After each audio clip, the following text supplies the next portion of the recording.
time no see, huh? This has been so long. Good to see you. Good to see you. How are you? Good.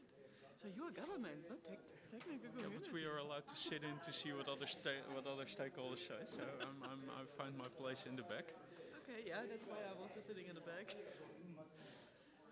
watching my former colleagues, all three of them.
Susan, do we have the online participant here?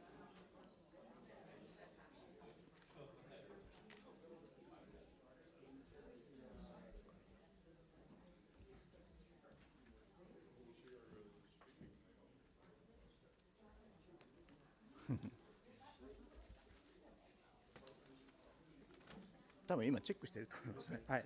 はい。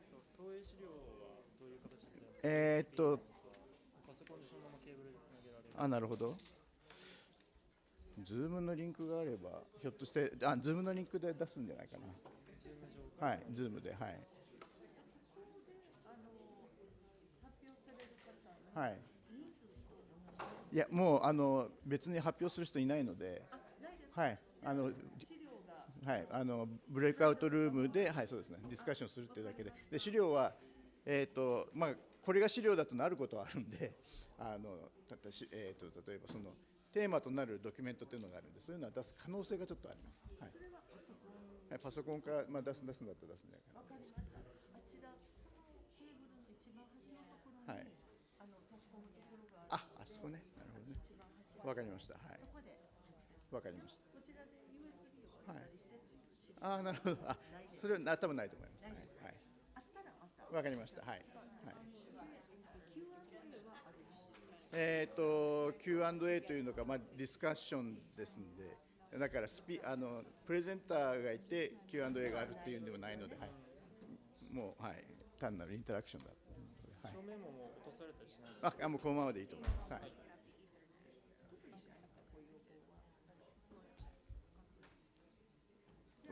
はい。Susan? Do you have the number of the online participants now?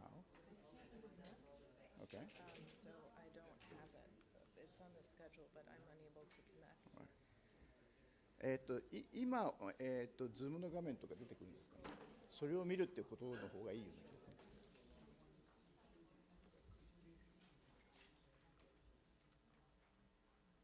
So I think maybe we can just begin and then I'll work on connecting with Yeah. them. But I'm unable to access it. Okay. Sorry. We are not. We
Okay, thank you very much everyone for joining us. This is a technical community breakout room for the DFI discussion. My name is Akinori Maimura, as introduced. I'm for the Japan Network Information Center, JPNIC, local, and then I'm very happy to receive all of you as the Japanese national here. So that's another thing. And then I'm the moderator here, and then the lady next to me is introduce yourself. Hello, everyone. My name is Jenna Feng, Asia Pacific Youth IGF Coordinator. Happy to be here as rapporteur for this session today. Okay, thank you very much. Then we have still 75 minutes or something. Then it's quite sufficient. And let me proceed one round of the self-introduction. Maybe it'll be good for making a team. Then maybe I think there is a microphone. And then I'd like to start with hi. Could you pass it to please pass it to Mr. Holland? And then please start the round of the self-introduction. Thanks. Byron? Yes, you can call me Byron. Byron Holland, President and CEO of CIRA. We're the CCTLD operator for .ca, Canada. Hello, everyone. My name is Charles Noir, and I'm the Vice President of Policy Advocacy and Investment at CIRA Community Investment. Kia ora, everyone. My name is Jordan Carter. I'm the Internet Governance and Policy Director at AUDA, the Australian Domain Administration, the .au CCTLD Manager. Good morning, everyone. Annalise Williams, Policy Advisor at the .au Domain Administration. Hi, good morning. Luisa Ribeiro Lopes. I'm CEO for .pt CCTLD for Portugal. Good morning, everyone. My name is Marta Diaz, and I'm also from .pt, the Portuguese registry, and I'm member of the board of directors. Good morning, everyone. My name is Washington. I'm the analyst from the China Internet Network Information Center, CNIC. Hi, good morning. I'm Masayuki Hatta. My day job is academic, but I came here as a developer of several encrypted messaging services. Good morning, everyone. My name is Mona Gabala. I'm Senior Institutional Relations Advisor at Internet Society. Hi, everyone. My name's Einar Bolin. I'm with the American Registry for Internet Numbers. Bastiaan Goslings from the RIPE NCC's public policy team. RIPE NCC being the regional internet registry for Europe, Middle East, and parts of Central Asia. G'day, everyone. I'm Paul Wilson. I'm the head of APNIC, the Asia Pacific Regional Internet Address Registry, one of the 5 RARs that are responsible for IP address management around the internet. Thanks. Good morning. I'm Lise Voer, Director General of ETNO, and ETNO is the European Telecom Trade Association in Brussels. Thank you.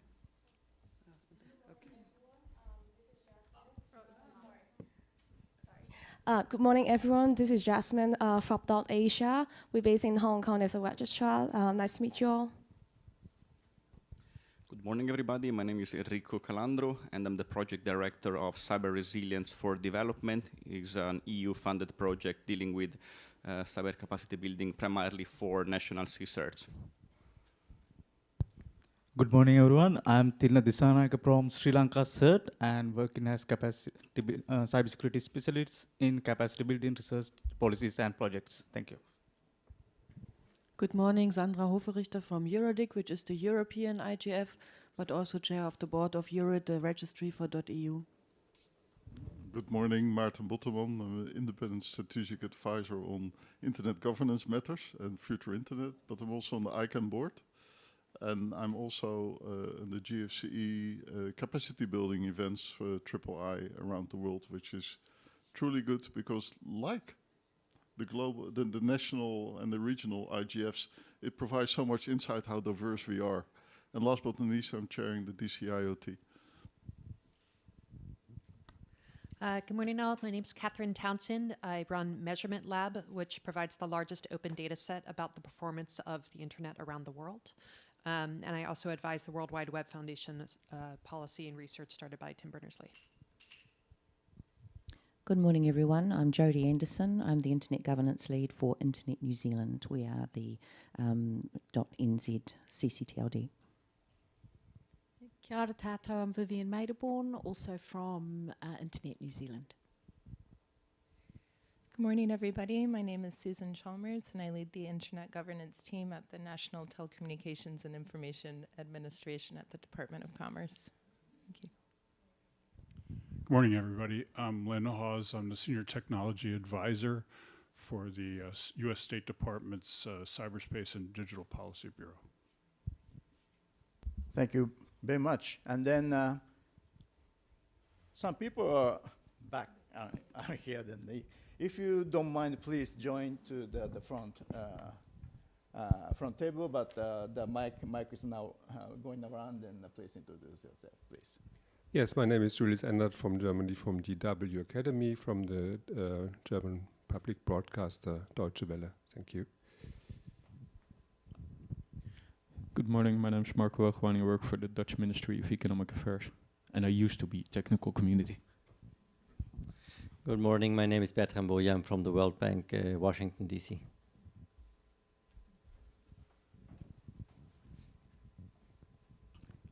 Good morning, everyone. My name is Boyoung Kim. I'm working for KISA, Korea Internet and Security Agency, KR Registry.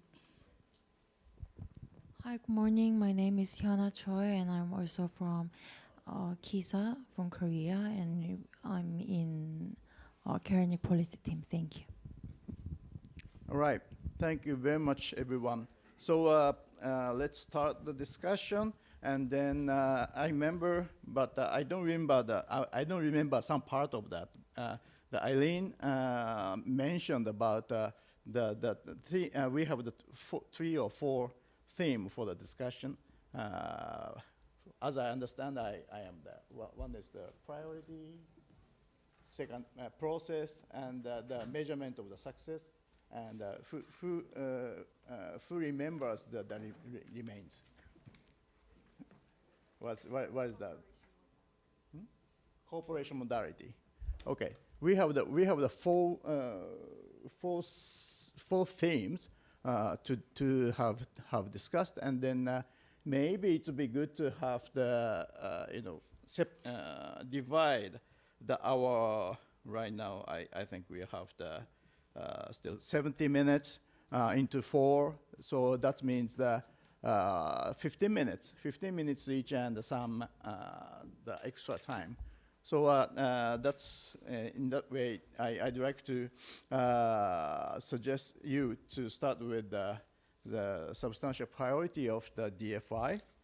Then if you had a particular idea, or I'm really welcome to have the those who make a kickstart for the discussion of the substantial priority.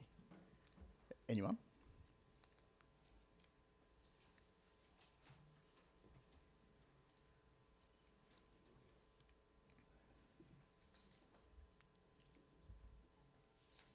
Martin? Yes, please. Microphone coming. Maybe you please pass the microphone to the.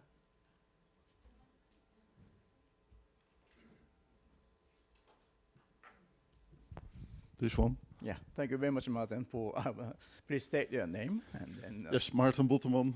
Just thinking from a personal perspective, but if we're here together as technical community, I think we can celebrate that we've been able to keep the internet up and running for the last 50 years.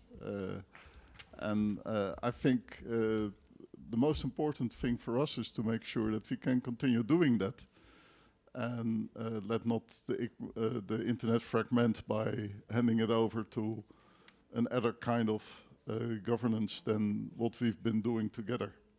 So let's make very clear that we are up to it, and that we are committed to continue to do it.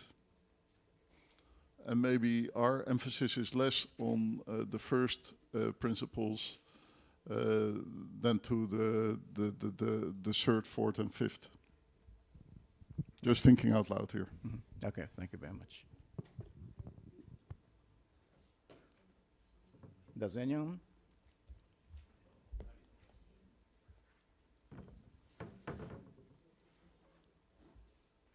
Well, we are just starting it, so if you had any idea for the better better way to to proceed this discussion, that's also welcome. But maybe this part is to discuss the substantial priority. Out of the DFI, we have some element for this declaration. Then, yeah, please, Hatta-san. Please pass the microphone to Hatta-san. Where? I think we have the two microphones out here. Yeah.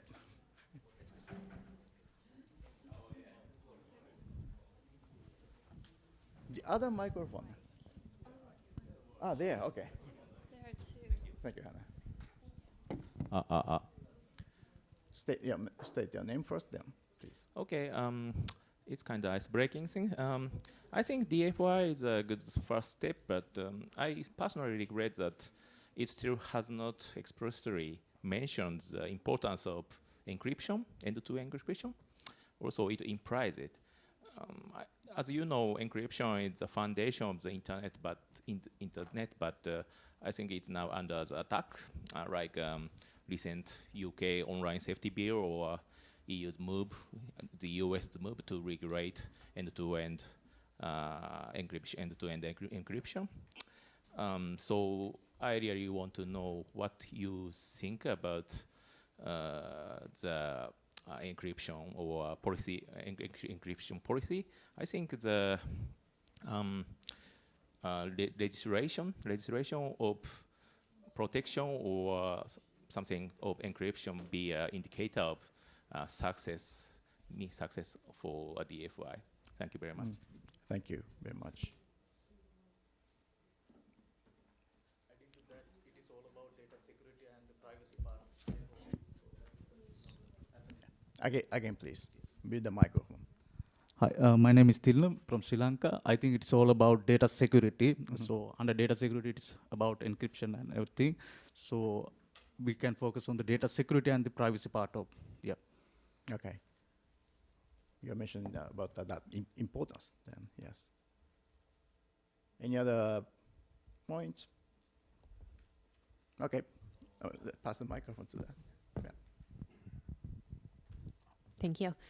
So I would just offer, building on your point, I do think that the people in this room are probably focused on 3, 4, and 5, but I think it's important that we hold all of the stated values in the work that we do, because a free flow of information is the intention of the internet and the web as our human rights. And if we only focus on the connectivity or sort of the nuts and bolts of building the internet and not on how it is used and by whom and how it's observed and tracked, then we may lose the overarching goal. So I think we can prioritize our intervention, but I think all of these are what we need to have forefront in mind in the work that we do. Thank you. Then Hatta-san, please pass the microphone to this. Thank you.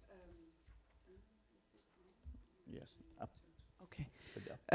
Being also a representative from the leadership panel, I think this is a very important document. So my comment is more on the overall document as such. We have this Declaration for the Future of the Internet. We also have the Paris Declaration for Security. We have a lot of documents floating out there. To me, it's important we get a common understanding of the internet we want. That's also why the leadership panel is trying to create a framework, hopefully that can embrace also this, And the dream is to have sustainable goals also for the internet. So we measure and we ensure that there is a progression, and also that these goals that we put in also in this declaration for the future of the internet is being held accountable to all the stakeholders. So I think this is a very good document, but I also hope we can merge it into one common understanding of what it is we want the internet to be, but also what we want digital to be, because internet is much more than just the internet it was 20 years ago. We need to see it with AI, we needed to see it with cybersecurity, we need to see it with all the SDGs in general. Thank you. Thank you. Internet we want. That's a slogan of this IGF. Paul. Paul Wilson again. I'm very glad to be here as part of the technical community. And I hope that being here, it's not the case that the technical community is disappearing in any way. One of the, this is on a different track, but one of the recent publications that I was involved with was in response to the idea under a tripartite internet governance model under the GDC that the technical community might be somehow absorbed into civil society, and I joined with CEOs of ICANN and Aaron in trying to say firmly that we didn't think that was the right idea at all, that the technical community has got a very strong basis, if not going all the way back to the start of WSIS, at least to the Working Group on Internet Governance and the IGF as one of the defined parts of this critical multi-stakeholder model that was discovered by the Working Group on Internet Governance as the secret, one of the secrets to the internet success. So I do think it's really powerful that we're here as a technical community, very notable under those circumstances, and I hope that maybe we can also rely on the recognition of the technical community in this process to continue to strengthen and reinforce that idea. But as to the points, the 5 principles of the DFI, I do think in response to the MLab, I'm sorry I've forgotten your name, but principle number 2, promoting a global internet that advances the free flow of information. The thing is, you can't advance the free flow of information unless the free flow of information is possible. And I think what the technical infrastructure has always allowed is the free flow of information. And so I think the idea of advancing is great, but the fact that the free flow of information is possible by default is actually a kind of a critical part of what we take for granted in the global internet. That's absolutely provided by the management of the technical infrastructure and the lack of fragmentation of the technical infrastructure that would, in all sorts of ways, in all sorts of different scales and geographic dimensions, might get in the way of allowing the free flow at all. So I do think number 2, although it sounds a little political in saying that we're advancing the free flow of information, I think the enablement of the free flow of information is a fundamental thing that we can very definitely get behind. Okay, thank you, Paul. Any other comments here?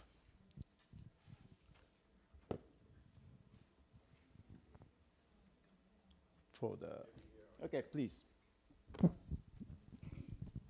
So I want to connect what you were saying, the free flow of information, but I think we also have to deal with the question about the integrity of information, what information is, what kind of information do we want to have? Is it censored information? Is it uncensored information? Or is it even artificially produced information? And if we want to guarantee free flow of information, then we were saying, okay, yeah, we want all the stuff coming from AI free floating on the internet, and I think this is the question of today: how we deal with this, what we see as information, and as a good and productive information for everyone.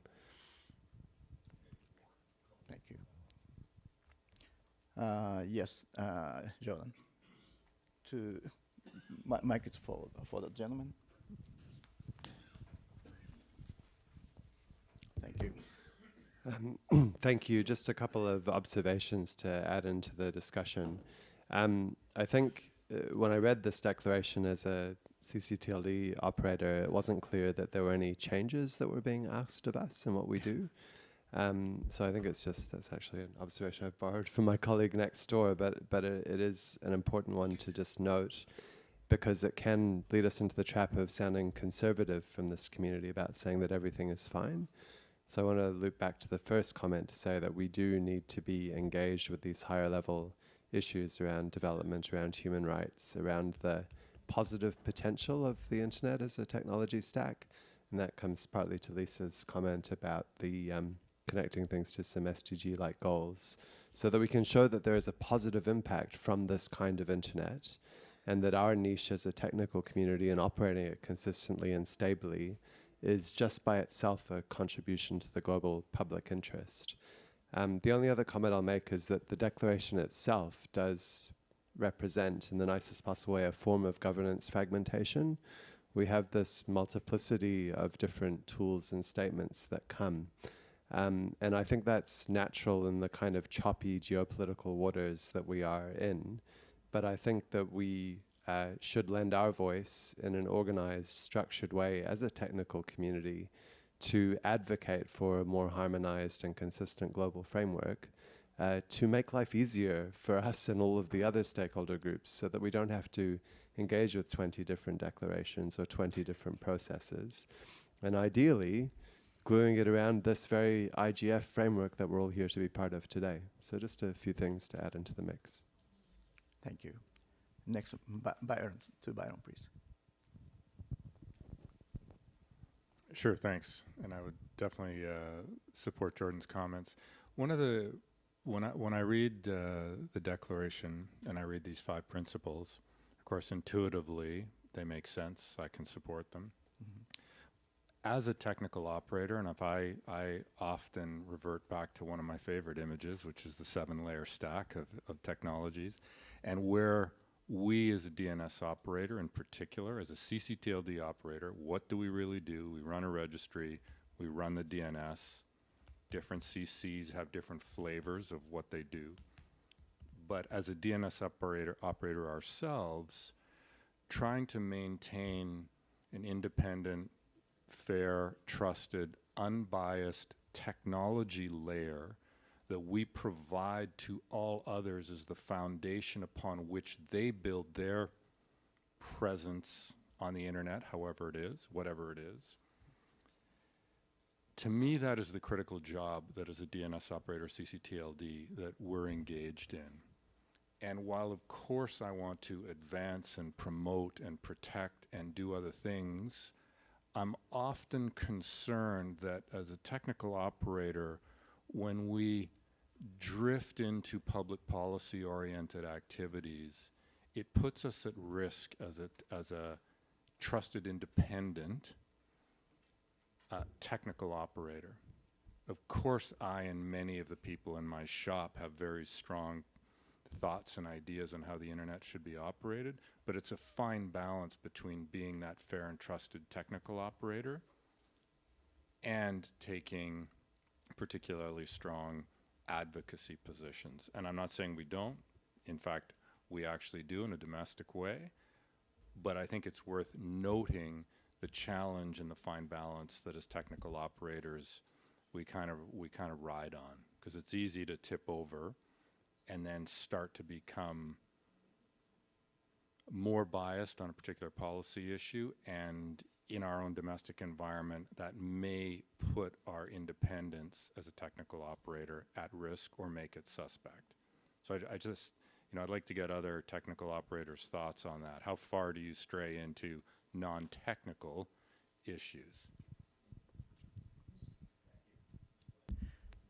Any other? Oh, okay, Martin.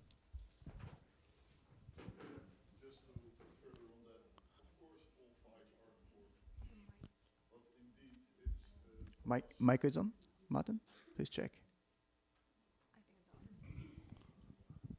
Normally you hear my voice, but now everybody hears my voice, also those online. Maarten Botteman. So, of course, all 5 are important, but what we can offer is an enabling infrastructure, and that should be our first priority. Then that we can also, from our good heart and as good citizens of this world, promote the other ones, that's fine. But if we don't offer this enabling infrastructure, and we are at that task, I believe, then it becomes more difficult. So how the infrastructure is used, for the good or for the bad, is not always in our hands, but we can make sure that the infrastructure ensures integrity of where you go, of the messaging and things like that. And so in full support of the full declaration, but this is what I think the technical community should work for, and Lisa has something to add to that. Okay, let's pass the microphone to the right hand side. Okay. Okay. Hi, Lisa Four again. I just wanted to make a quick comment to Byron's shout out to the technical community about how far you can move on doing advocacy, because as I see it right now, 20 years ago, maybe standards were standards and how we worked were much more apolitical. And I do believe in an open and trustworthy and equal internet for all, but that's a thing we need to protect, and that has become political. So I think there is no way we can shy away from doing advocacy for the baseline that I hope we all believe in the open internet. So to me, it's not a matter of that we try to stay apolitical, because it's a thing that we lost a long time ago, and we just need to be out there and advocate for the open internet. So. Thanks. Pass the microphone. Okay. Thank you. Oh, good morning. Yes, Vivian here from New Zealand. I wanted to comment in a bit of a similar vein, actually. I'm always asking myself the question, when there's a discussion of independence, who does the independence, the state of current independence favour?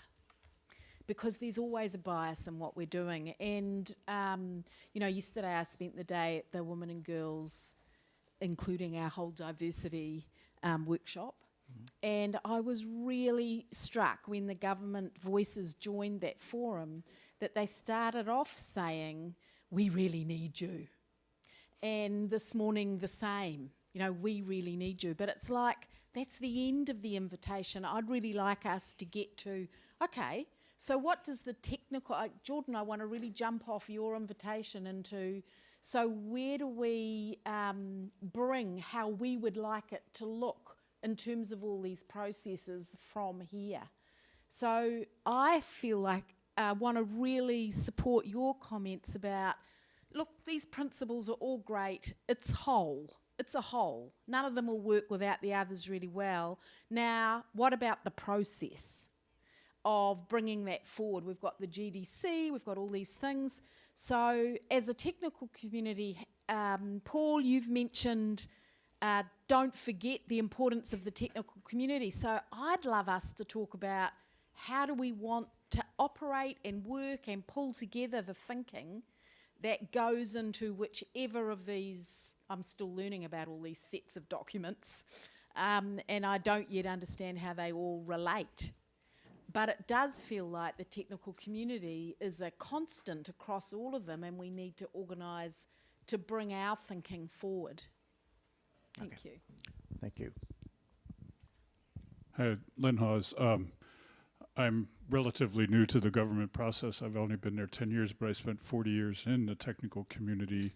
And one of the things that I found in bringing my technical views to the government was, how do we explain and it was mentioned several times, how do we take this architecture and how do we bring that explanation to the policy community so that when they're trying to address items, they have that view of the architecture in their mind and they can address it saying, here's a problem, what part of the architecture do we need to assign it to? But I will say one general thing that I talk as I teach this in the policy community is that the word internet, the inter part is the hard part. And when we talk about fragmentation, we're not talking about everybody learning to speak the same language. We want all those languages to be able to interoperate. And I think that's a critical part of the way that the technical community looks at this, is how do we make these disparate systems and these disparate data structures interoperate with one another as kind of the primary thing. And that's a different way of viewing it, as opposed to saying everybody has to speak the same language. So I think that's a perspective that the technical community can build into and have that discussion with the policy folks. Thank you very much.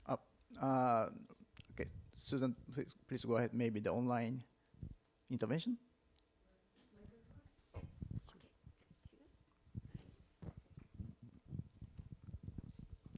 Thank you. Just a housekeeping note. We thought it'd be helpful to put the questions on the screen here. It'll be a bit easier for folks to see, and have also listed the DFI principles down here if we need to refer back to them. So I'm in your hands, Akinori.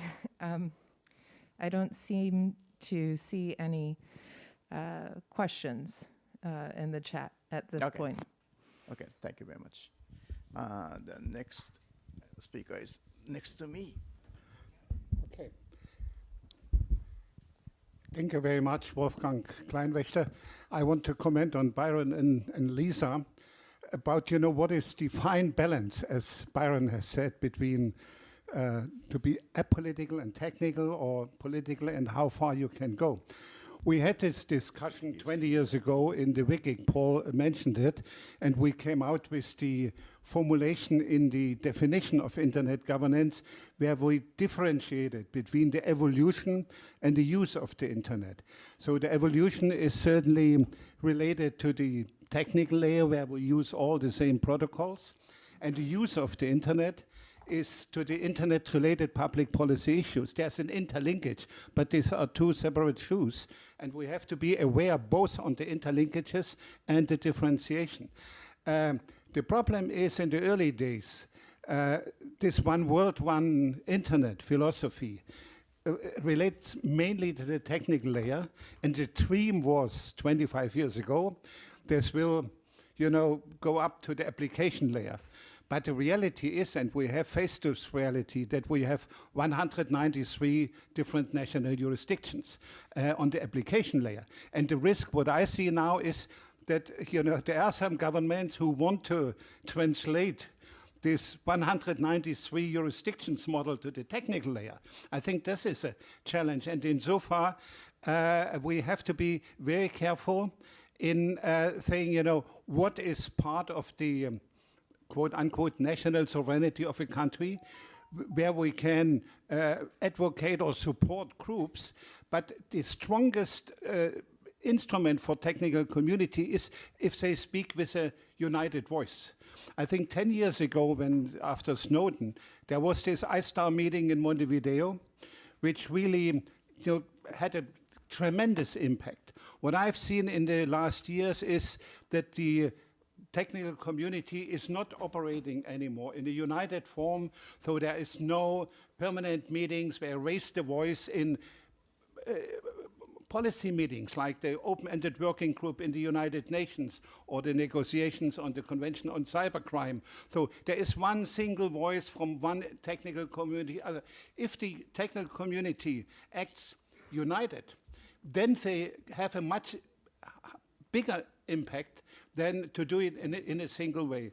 And as you have just said, a lot of governments today understand quite well the technology, but they have a different plans.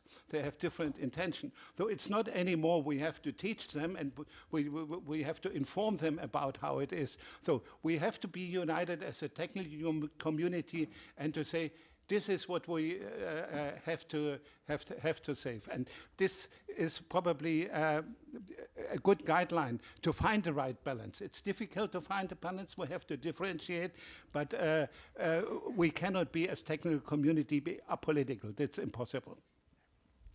Thank you very much.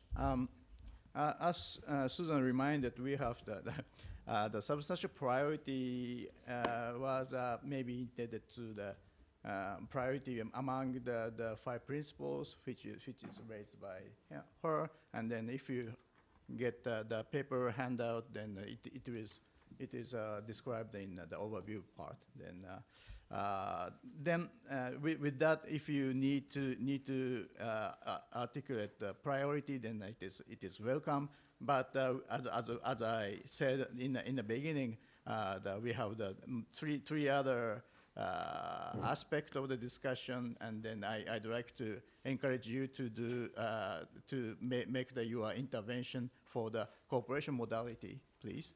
So it's moving to the section, but still welcome if you say something for the first part of the priority. Then Jordan, the mic, please bring the microphone to the far end. Thank you.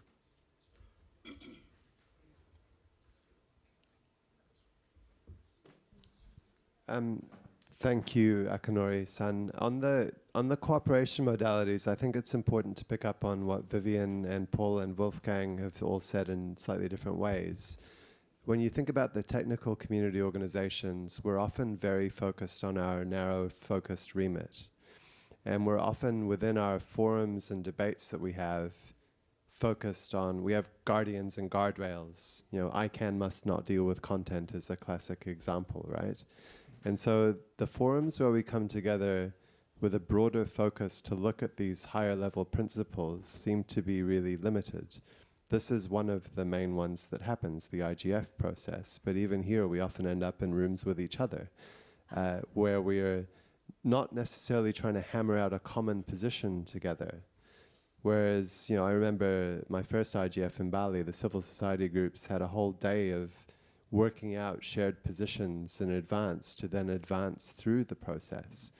And I lament the lack of that at the technical community leadership between ICANN and ISOC and the RIRs and some of the bigger registries, because I think it's the gap of those common positions that is giving the opening to some people to marginalize this community as a legitimate stakeholder group.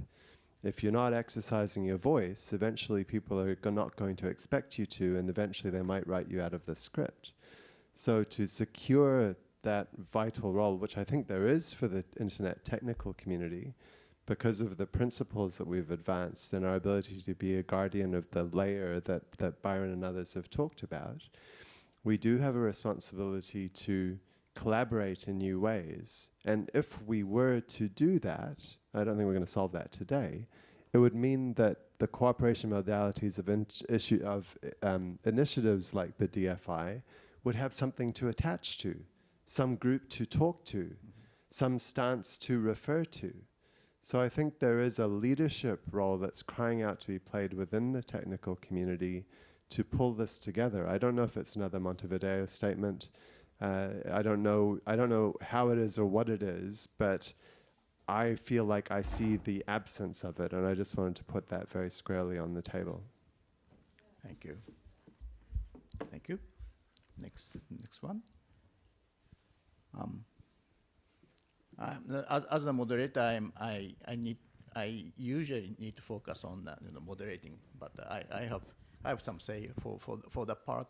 I was impressed to see the declaration of future of the internet for the first time. Then it's like stipulating what the technical committee has been doing. Then in a governmental declaration, so that's a really new to me. And I'd like to to figure out what does it mean. Then that's one of the theme of the collaboration modality. Oh, please.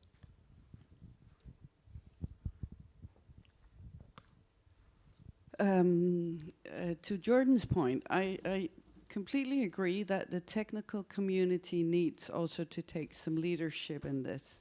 But what I also think is extremely important is whatever we do as a technical community also needs to be communicated widely, because what we do as a technical community has a very big importance for everyone around the world. The internet, all the technical standards, whatever you are running is creating the foundation for many, many things, businesses, people, and we saw I just discussed the sanctions that was raised on Russia, where ICANN kept the internet running. That's extremely important. We cannot create the fragmented internet ourselves. So again, also to Wolfgang's point, we cannot stay apolitical, but we need to keep the basis of an open internet up and running, and that's for me the most sacred of all of this. But if the internet or the technical communities are to take leadership, you also need to be better at communicating this leadership all over the world. And I think IGF has been good, but IGF is still a bit a closed club. This declaration for the future of the internet could be a good starting point. But again, my dream is more. We have SDGs for the internet. Everyone knows the SDGs, even small businesses all around the world. They use it, and they use it for the businesses. If we can have the same for the internet, that would kind of implement what we do much better. Thank you. Thank you very much. Marco, please bring the microphone to Marco. Yes, sorry, it's the government hiding in the back of the wall. No, I was triggered by something Lisa said about explaining what you do, and I fully echo Jordan's earlier comments about sort of reunifying the technical community and have that leadership position, a strong position. But I think it's also important for you to explain what you don't do. People already mentioned, like, we're sort of apolitical. We don't want certain things to go into the technical layer, and I think it's also very important to explain what you do, but that also sometimes means not doing it because it's not your role, and you want to keep that neutral, enabling role, and I think that's also lacking a bit from the current conversation. Thank you. Next. Thank you very much, Washington. I'm just bringing some personal comments, not representing anyone or any organization. The themes brought by the leadership panel makes me feel that they want to do something, but they don't know what to do. And they want to act, but they don't know what to act, which is, personally, I feel awkward. For example, you have a feeling, then you want to compose a poetry on it. You don't say, I want to compose a poetry, then I squeeze the feeling for it. So it's in the opposite way. And I want to say that status quo is the status quo because it is already the best situation after our best possible solution, and multi-stakeholder, all kind of stakeholders, bargaining and negotiations and competitions is already the best result. Thanks. Thank you very much. Any other points? That's really good discussion.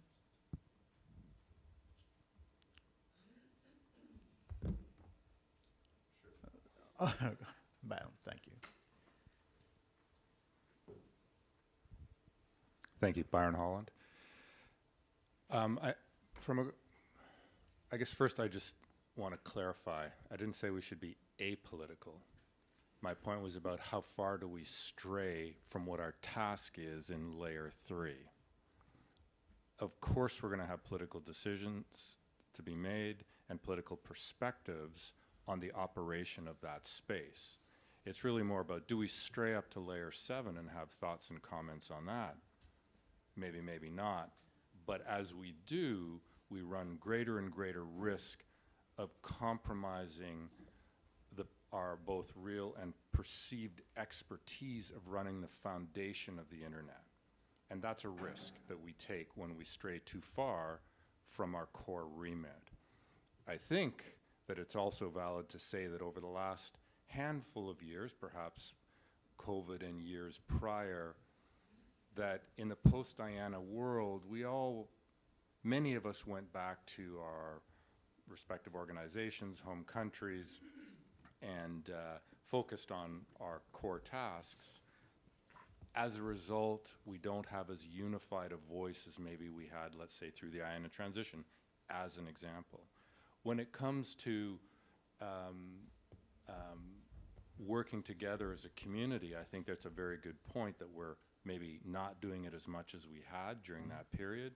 But of course, and nobody's said the words WSIS plus 20 yet, but as we enter the next couple of years, we are very much going to have a period where we need, in my opinion, to pull together with common messaging as we go through the WSIS plus 20 process.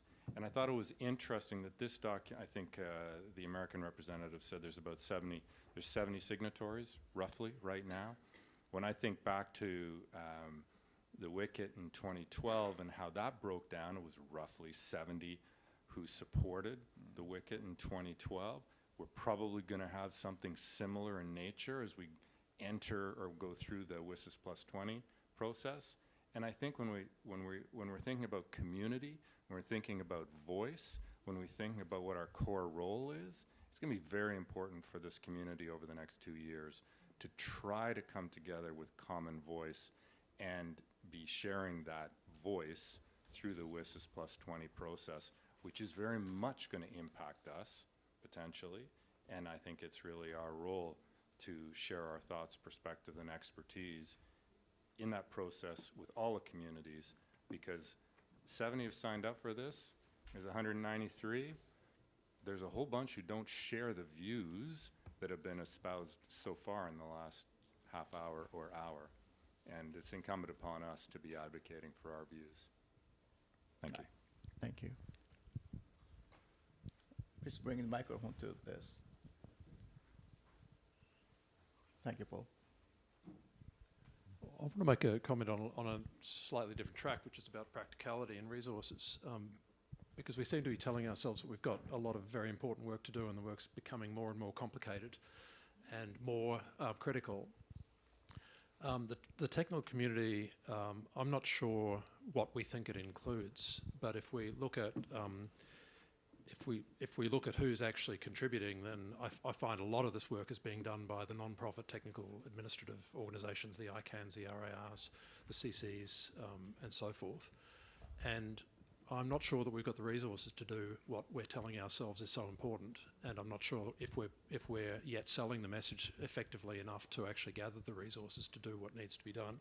And Byron mentioned a critical thing over the next couple of years, which sounds great. It sounds like cooperation, but cooperation doesn't come for free. It's really actually a very challenging and expensive thing for us to do. And I find that if you look across all of the organisations that I'm talking about here, the technical non-profit administrative bodies, we're all actually struggling a bit at the moment financially. I mean, everyone is saying that the financial conditions we're in are pretty tough, and we're not expanding at all. We're in some cases contracting, and in some cases being denied resources or increases in resources by our memberships and so forth. And I just want to, it's a bit of a reality check as to how this stuff is going to be done.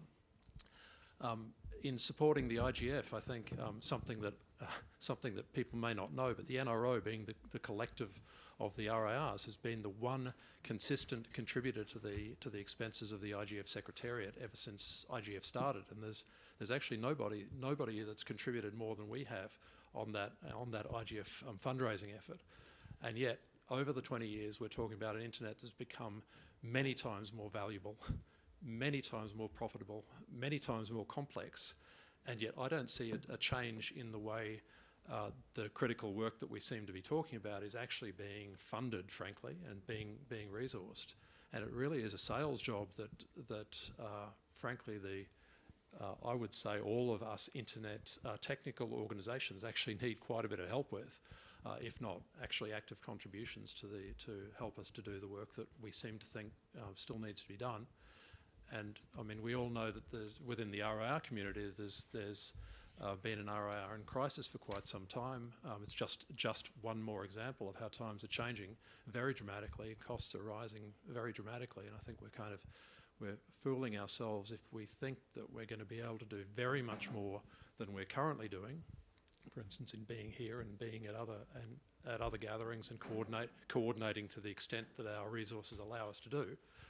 If we're going to be able to do more than that, only if we really can raise the bar on the resourcing that's being made available to those activities. Thanks. Thank you.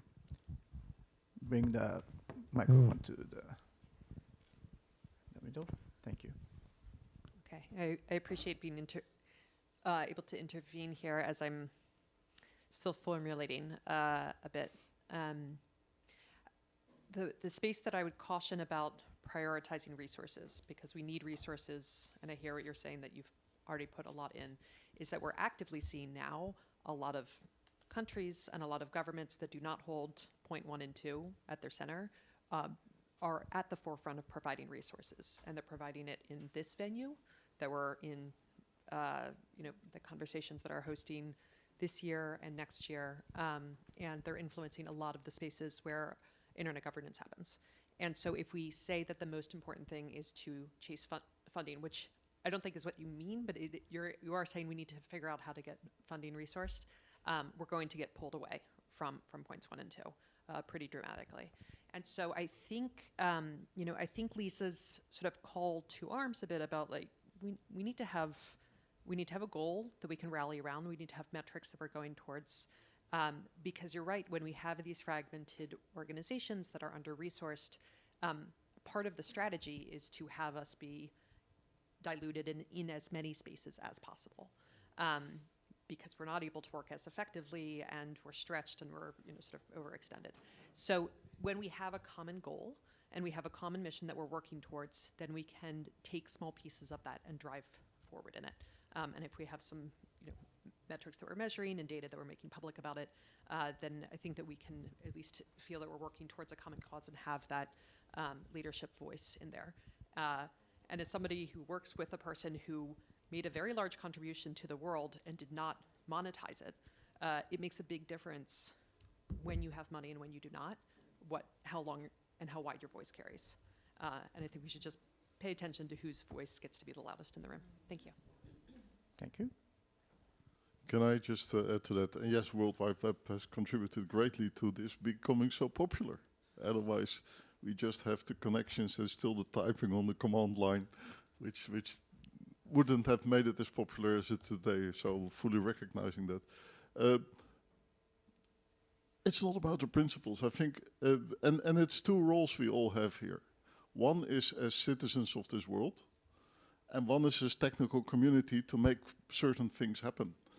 And I think what we can do, and I think what we're committed to do, and what we also see is happening, is that we are enabling, again, also the protection of human rights, promoting of global internet, all these things, by making the internet more and more secure, more and more reliable on it doing what you think it does, more and more hardening the internet in ensuring the integrity of the addressing, of the messaging. And that is key. And if we look at, for instance, how this developed in IETF, which is setting a lot of the global internet standards, nowadays, part of any standard they make is the cybersecurity component, is how do we make it more secure. I can see that in there's also considerations of human rights, maybe, but I know for sure that there's also progression, also in IETF circles, to talk about, for instance, sustainability. That's a new work stream coming up in IETF, and take that aspect into account by how we provide the standards and the internet to the world. So in that way, I think one thing is, as people, as organizations, we can all support and stand behind all 5 points, but again, pleading for the focus on getting our work done well and enable the world to make use of an open internet that you can rely upon. Thank you. Mic to here, please. Thank you. Sorry to come back to that comment from before, but on resourcing, I wasn't intending for a moment to suggest that someone external, parties external to our own organisations and communities should be funding us. I think many or most of us would rather starve than be seen to be accepting resources at all for the risk of, just for the risk of those resources being potentially tight. So I'm actually talking about self-awareness within technical communities, that we've got to better sell ourselves and our missions and our broader missions to our stakeholders, and hopefully with the support of others who also rely on us to have some understanding of the fact that that's needed. Because my point still stands, is that we're kind of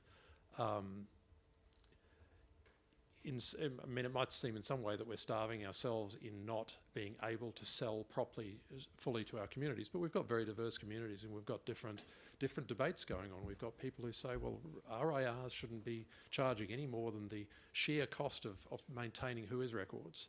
And if we did that, then I wouldn't be here, and very much of what we do wouldn't be happening. So, I mean, I guess I'm certainly not asking for charity towards these organisations, because I actually think the job we do is so important. Do it directly to our stakeholders, and our stakeholders should be able to foot that bill. But it is kind of tough, and so if we're going to raise the bar on our performance and our activities, then that's something we're all going to have to face and sell better. Thanks. Thank you, Susan. Yes, thank you. Excuse me, the title of this event is called From Principles to Action. So I just, I was wondering if it might be useful, and this is a very practical approach, and it's, but if I'm looking at these DFI principles and I'm thinking, how can they be advanced through the technical community, whether it's our colleagues in the numbering space or the naming space? Some of the things that come to mind are advancing inclusive and affordable connectivity. If I see advancing inclusive connectivity, I think of universal acceptance. I think that would be a way to put the principle into the action. If I'm looking at promoting trust in the global digital ecosystem, I'm thinking very kind of granularly on the policies that the technical community, different parts of the technical community use to ensure that their account holders or their subscribers or can trust in that organization, that their personal information is protected. So for what it's worth, I feel like it's kind of coming out of left field, but just in terms of advancing from principles to action, that might be something that the group might also want to consider in the time that we have left. But over to Akinori, who is the... Okay, thank you very much. I know, thank you.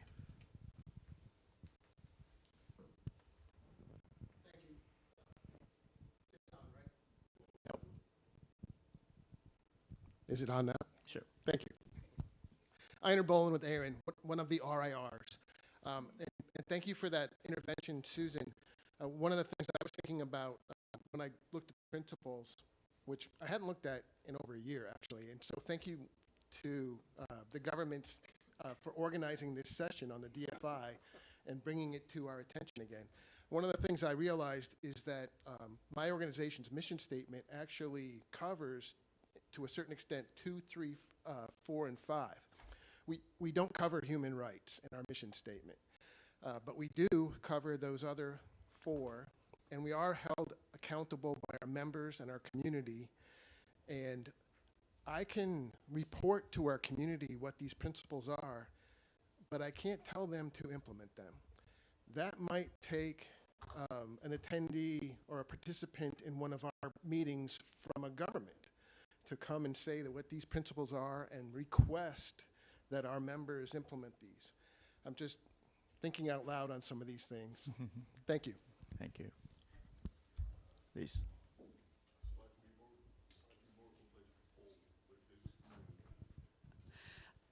I think it's a very important question how you go from principles to action. And one of them, what I tried to say in the beginning is we have too many declarations, too many things that too many declarations that tries to say kind of the same. So if we could merge them, and we have the Global Digital Compact coming up, we have the Summit for the Future where all of this will be discussed. To me, it's important we find some common principles overall that also embraces this declaration for the future of the internet. And then we set some more granular targets and more actionable targets, because as this, it's easy to say I comply, but how do you comply? How do you measure it? So and I think it's important we do this in the broad way. The multi-stakeholder community is ideal to discuss what kind of more granular goals could we have, but also how do we hold anyone accountable for it? Because that's the second part. We need to all to be accountable. And this is why, again, in the leadership panel, we try to make this also Internet for All framework, which is on top of everything. So I want us to merge all of this into one set of goals, a framework, because right now there's too much and people get confused. Thanks. Here comes another idea. I think somebody has raised, what is the technical community? If I look around, more or less, we are the same institutions as 20 years ago. So, but the technical world has changed also in the last 2 decades. And what about outreach? Is there a technical community in the sector of space communication? We see now, Elon Musk's Starlink, now Amazon is planning this. These are people which are very close to this established, I would say, DNS community or things around.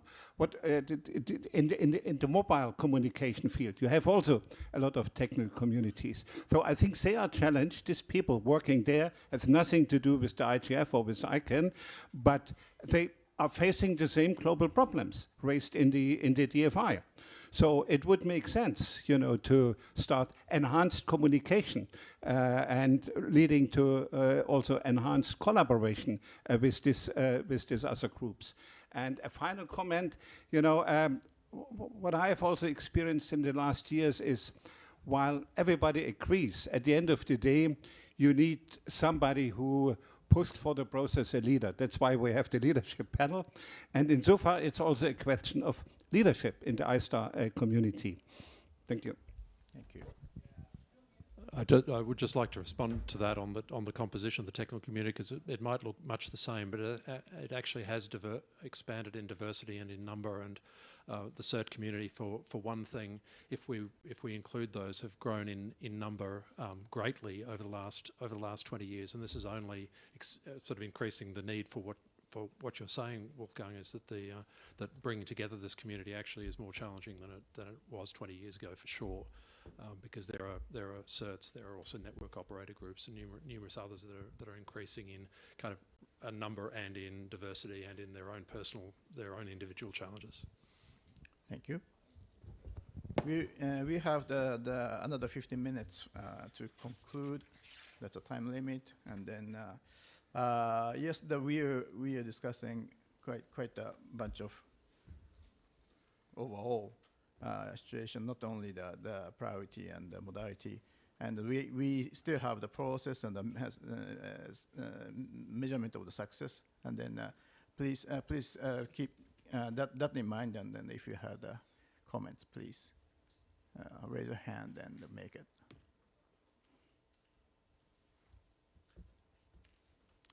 Jordan.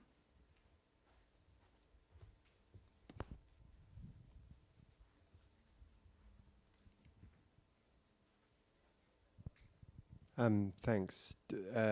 One of the things I like about what Lisa was saying before is this idea of specific goals to help sort of give some trajectory to the internet governance debate.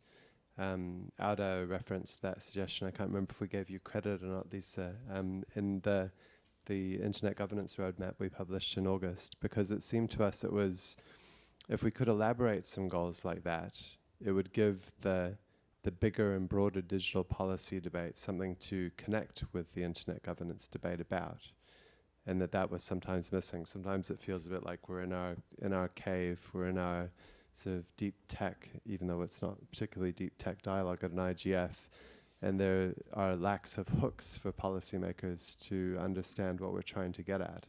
So it might make us more accountable to the broader global society to do that. But the puzzle, one of the puzzles is the process to elaborate such goals. You know, if we don't do them here, we floated the suggestion of something like a 10 years after Net Mundial event, which I know others have been floating as well. And that was appealing for one reason, well, two reasons. One, there was an existing set of principles and a framework that you might want to review and elaborate. Probably the more important one was that it was a genuinely multi-stakeholder approach to having the discussion. Anyone who was there 10 years ago remembers there were 4 queues. The 4 communities had an equal say one by one. So it forced a sharing of views together in a way that hasn't happened before. In the existing institutional structure of dialogues that we would otherwise have in the next year or two, there aren't many opportunities like that. The IGF is one of them. But the next IGF is after the Global Digital Compact will be negotiated. So I'm interested, Lisa, if you've got any, or anyone around the room, obviously, if there are any particular suggestions about how we might elaborate such goals, and any other particular views, whether people think it's a good idea or whether it's barking up the wrong tree. Yes, thank you. Just a very brief intervention on there. It's just because of the location of the next IGF, there's also going to be a significant widespread boycott by civil society. I'm not speaking on behalf of civil society, just noting. Sorry.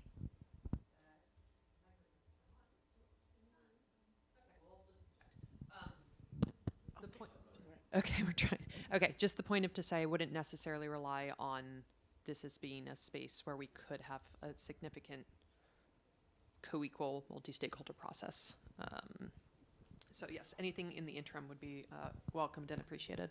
Since I have the mic, I am curious how people have been breaking down each of these components into things that are specific and measurable. As an organization that works on measuring the speed and quality of the internet around the world, we try to use speed, which is a undefined term, as a proxy for people's personal experience. And so we're working with ISOC now on an internet quality barometer to try to expand a bit more from the technical community what it means to have quality internet service. The civil society community has done this a lot with meaningful connectivity, but so we're trying to get the technical perspective in there. And so I would be curious if there's other kinds of initiatives that do get to those specifics of metrics that can be measured. Okay. Microphone here.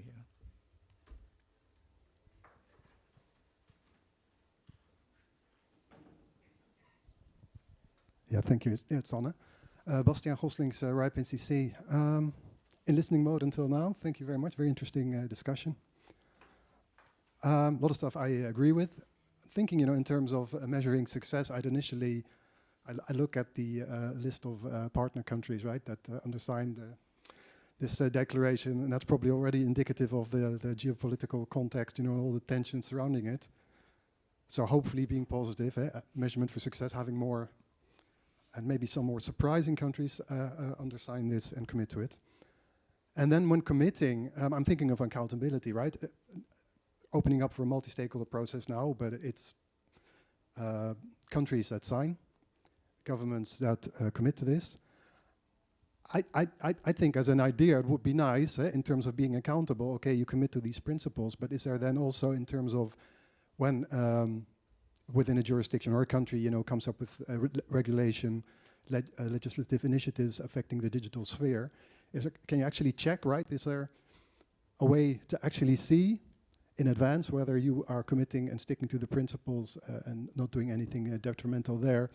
I'm also thinking of the example that was referred to earlier by Lisa, a call from the Ukraine that affected ICANN, but it was also directed to the RIPE NCC in terms of deregistering IP address space for Russian operators and basically to cut them off the internet, which we could not commit to or not follow up on. and basically maybe to some extent in line, with the principles here. But on the other hand, the RIPE NCC is headquartered in Amsterdam, in the Netherlands, part of the European Union. We are affected by sanctions regulations. And other things, we are indirectly affected by OFAC regulations coming from the US. These are European Commission, the Netherlands, the US, having undersigned these principles. I think you could argue that some of these endeavors are actually conflicting with these principles.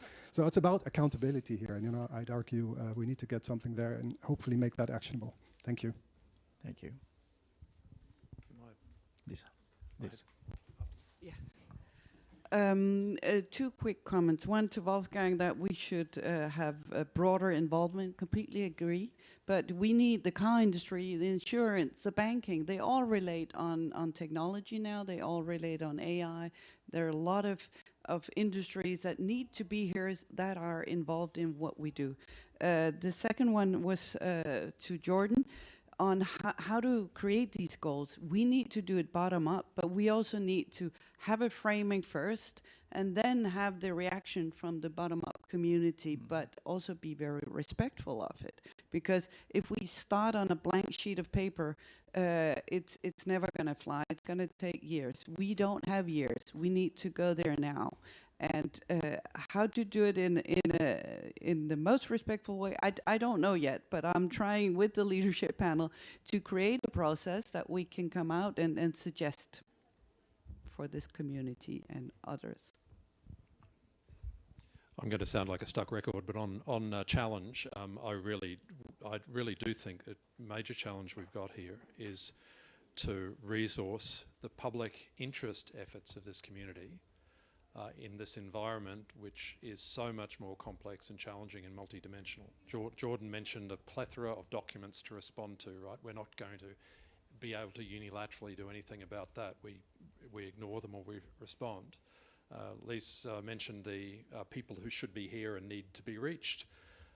The process of reaching people to bring them in doesn't happen for free. And I think IGF itself is a great example. I think 18 years of under-resourcing of IGF has really put it in a position where it's seriously under threat, and with better resources to run a secretariat, to run the MAG, to run the event, could have well made a very big difference to the event that we're in now today and its future in the next couple of years. So I really do think from the point of view of a non-profit organisation, try to do this increasing amount of work, that the resources that we have, like those around us, are constrained and are seriously constraining our ability to contribute to this effort, and that's one of the major obstacles I feel we have.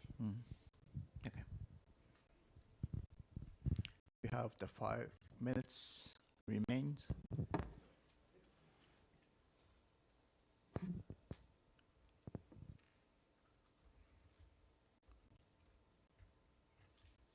Maybe you can make the final remark for this discussion.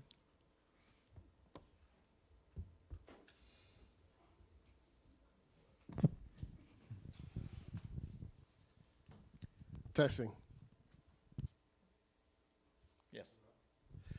Well, I'd like to, Einar Bolin with Aaron, I'd like to thank the governments again for coming to the IGF and having this session, Japan and the US and others. I think it's been, as said before, it was excellent discussion. Perhaps, lost my train of thought. Essentially, the point was to thank the governments for bringing this discussion, and the thing that I wanted to say was, and including the technical community as one of the 4 stakeholders of today's breakout rooms and discussion. That was really excellent, and thank you. Thank you. Thank you very much. Susan, do you have any concluding remark? Pass the mic, please.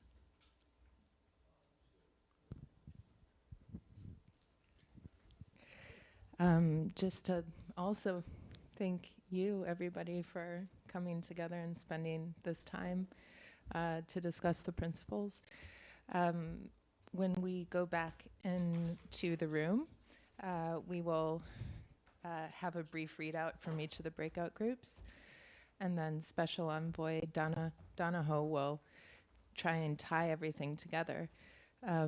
There's been a lot of planning that's gone into this event.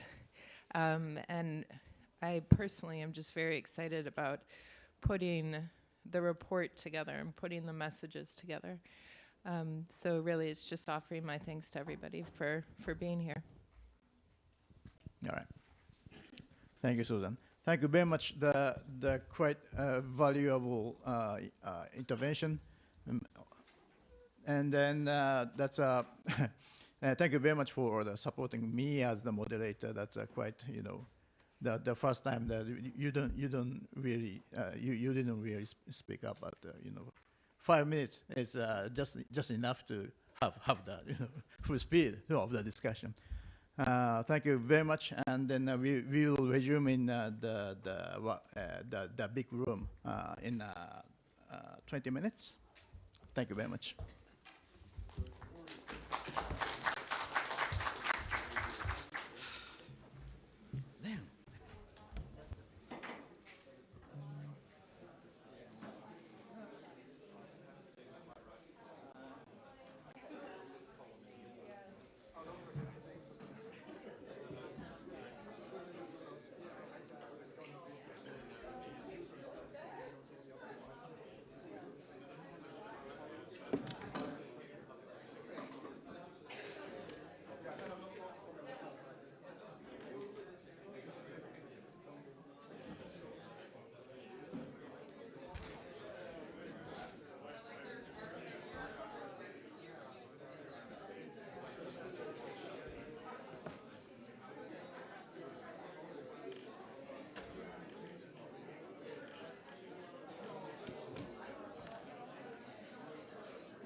Well, good to see you again.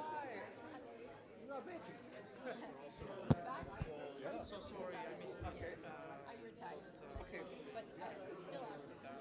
But you're more active than Yeah, ever. You know, I don't know. What I'm trying to do is at the table as well.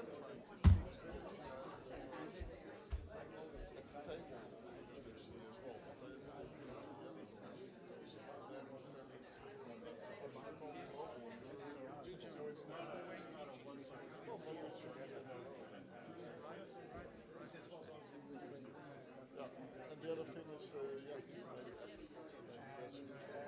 it's a difficult world at the moment. I mean, like IGF, I'm sure part of you is still there. Yes. So I think there is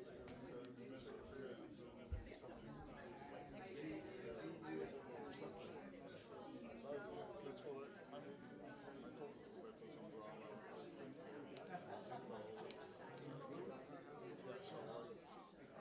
It's not complex, it's just clear and certain people they don't know yet.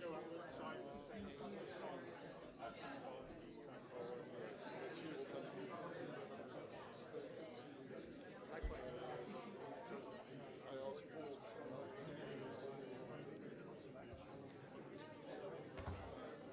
Yes, yes. That was good.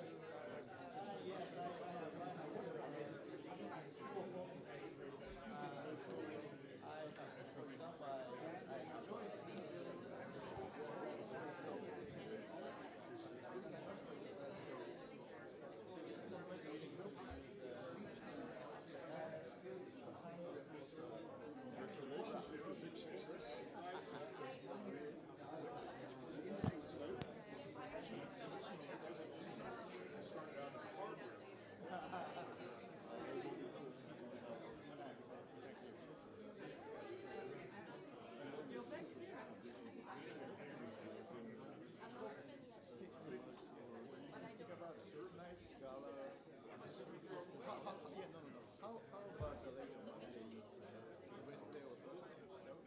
Thursday I'm gone, but Wednesday I can do.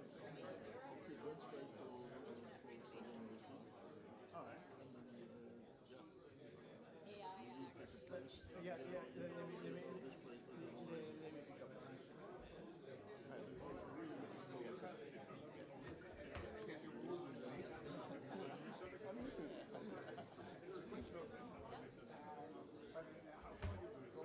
In a safe way.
出るので、これでエンターを押すんですって。で、今オンになってるんで、これ電波出てる状態ですよ。ちゃうとこ行ってしまう。ユーティリティ。これでね、下でエンター。そうです。で、下へ行ったら、一番下にミュートモードというのがあるんですよ。それをエンターするんです。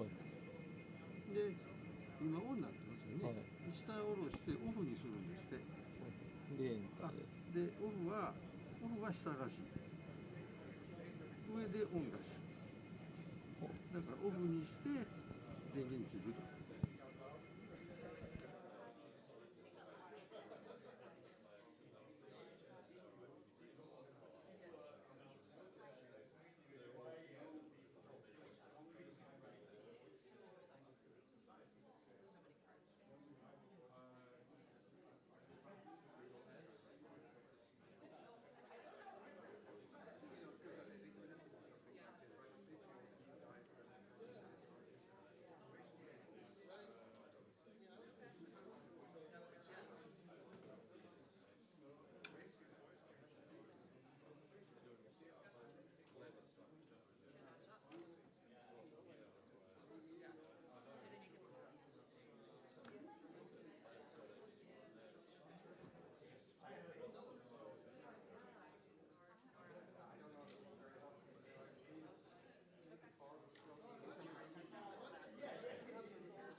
Michaeli, did you get to Benfiddich?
Thank you. Okay, good afternoon, everyone. We are going to start this panel. It's called Human Rights in the Digital Age from a Gender Persuaded. I am Camilo Ratia. I'm from Bolivia, and I work for Fundación Internet Bolivia. I will be moderating this session. And also we have people online. Karen Cruz is also online. She will be the online moderator, so she's there. And I'm gonna give you now some minutes for the panel to introduce themselves, please. So I'm gonna start with the people who is here on site. So Julia, please.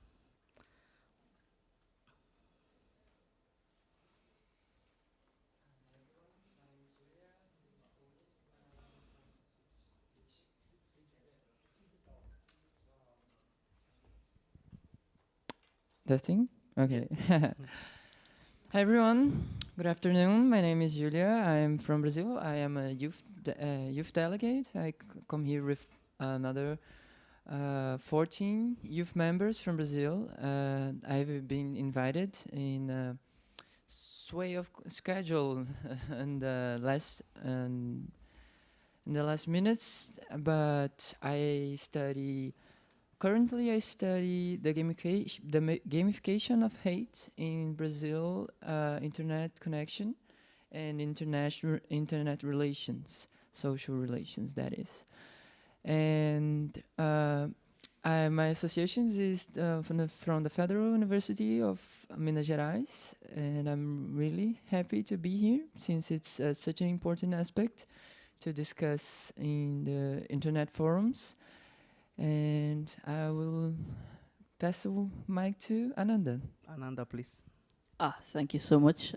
Hello, everyone. My name is Ananda. I'm from Nepal. It's a small developing country in Asia, and I'm so honored to join you here. I'll be talking about the perspective in both online and offline world.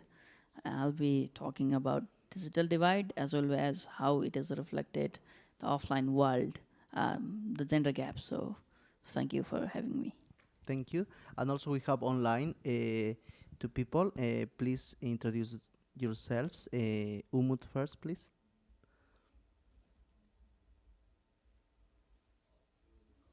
Umut. Okay, so we can go to Mariana Lopez, please, also.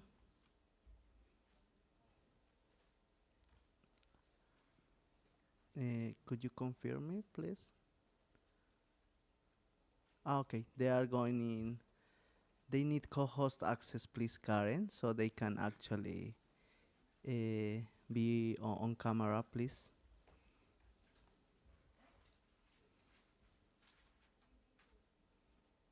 Let's wait a minute. Okay, there is. So, Mariana, can we start with you, please? Of course. Hello, everyone. Greetings from Mexico. It is a great honor for me to be in this panel discussing such an important topic. And I work in an organization that's called Redes AC. It's a Mexican organization that works with indigenous communications. And I am very thrilled to be here. I was in the Youth Like IGF in Cartagena this year. So it is so important to continue these discussions surrounding gender and access. So thank you very much for the invitation, and I'm very glad to be here. Thank you. And also, could you please give access to Umut, who is also need access to be on the camera?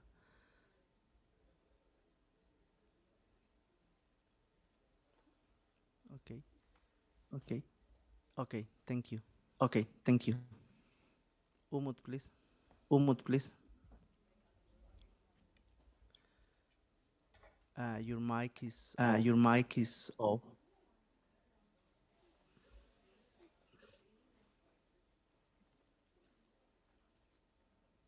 Now it's, yeah, but we Now can't it's, hear you. yeah, but we can't hear you.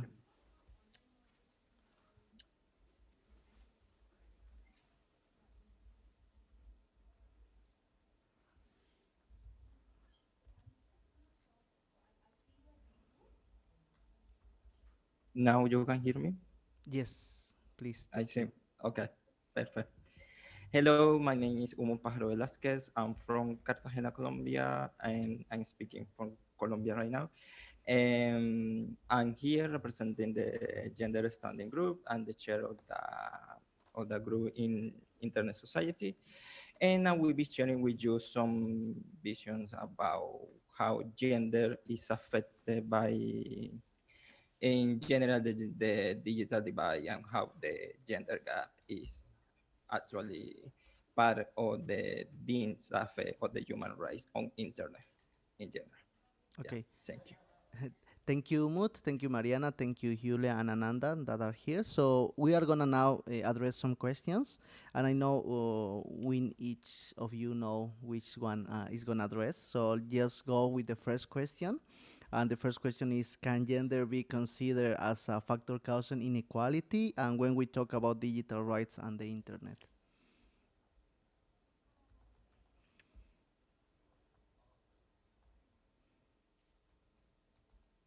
Well, that question is for me, so yeah, I'm going to reply like really fast. Well, the obvious answer to it is like yes, gender can be considered as factor causing inequality when we talk about digital rights on the internet. And this is because actually how society is constructed and how gender roles are defined because of the biology of certain individuals. So some are privileged than others, and that cause a gap between the genders. In this case, we're talking about a digital gender gap, and it reflects the difference between men, women, and gender diverse people in terms of access and use of the information and communication technologies. I would like to address four different gender gaps, digital gender gaps that actually evidence in when we talk about this inequality between genders. One is access. This happens especially more in the global south context when we see that not only women but also gender diverse people are less likely than men to have access to internet and to own a smartphone. This is particularly true, as I say, in the global south countries and among marginalized groups of women and gender diverse people, such as those living in rural areas or have another intersectional characteristics such as race or some disability. Another one is a skill. Women are less likely than men to have women and gender diverse people and then are less likely than men to have the digital skills needed to use the internet effectively and to empower them and to be more active inside of the gender or inside of the internet spaces. This can be included some basic skills such as how to use a computer or browse the internet, and until some more advanced skills such as coding and programming. And we see that in so many informs and reports that came from different NGOs and intergovernmental organizations that says that actually more the tech fields are actually more with more presence of men than women and gender diverse people, and that's causing causing an inequality. The third one, women use the internet for different purposes than men. For example, women and gender diverse people are more likely to use the internet for education and social networking, and men actually use it for more for working and more related internet things like gaming and entertaining. These different use of the internet also cause a gap between the between the genders. And the last one that I would like to address is safety. Women and gender diverse people are more likely to experience online violence and harassment when we actually start to talk about the risks on internet, we need to take into account the gender variable, because for us in general in society, people that are no that are women or gender diverse actually are more exposed to risks in the online spaces. This includes cyberbullying, sexual harassment, stalking, and another kind of risks that people just for being women and gender diverse experience online. Uh, so as actually actually as not anything is like wrong between that. So if we want actually to solve this, we need to like address some issues that can get us to a point that not only the inequalities can be solved, or getting to a point that men, women, and gender-based people can access in more equal way. One of these probably solutions is expand access to ICTs for all women, girls, and gender-based people. Also promote gender inclusive digital skill trainings. It does include also support women-led tech initiatives, because right now only the 35% of the led tech initiative are led by women and gender diverse people, and address online violence against women, girls, and gender diverse people. And to finalize my intervention, I would like to give some recommendations for a more equal and diverse internet in terms of digital rights from a gender perspective. One is to require for to social media platforms to take down harmful content such as hate speech, misogyny, and revenge porn in a timely manner, in appropriate manner. Develop and implement gender-sensitive privacy policies and data protection laws. Support organizations that are working to promote digital rights for women, girls, and gender-diverse people.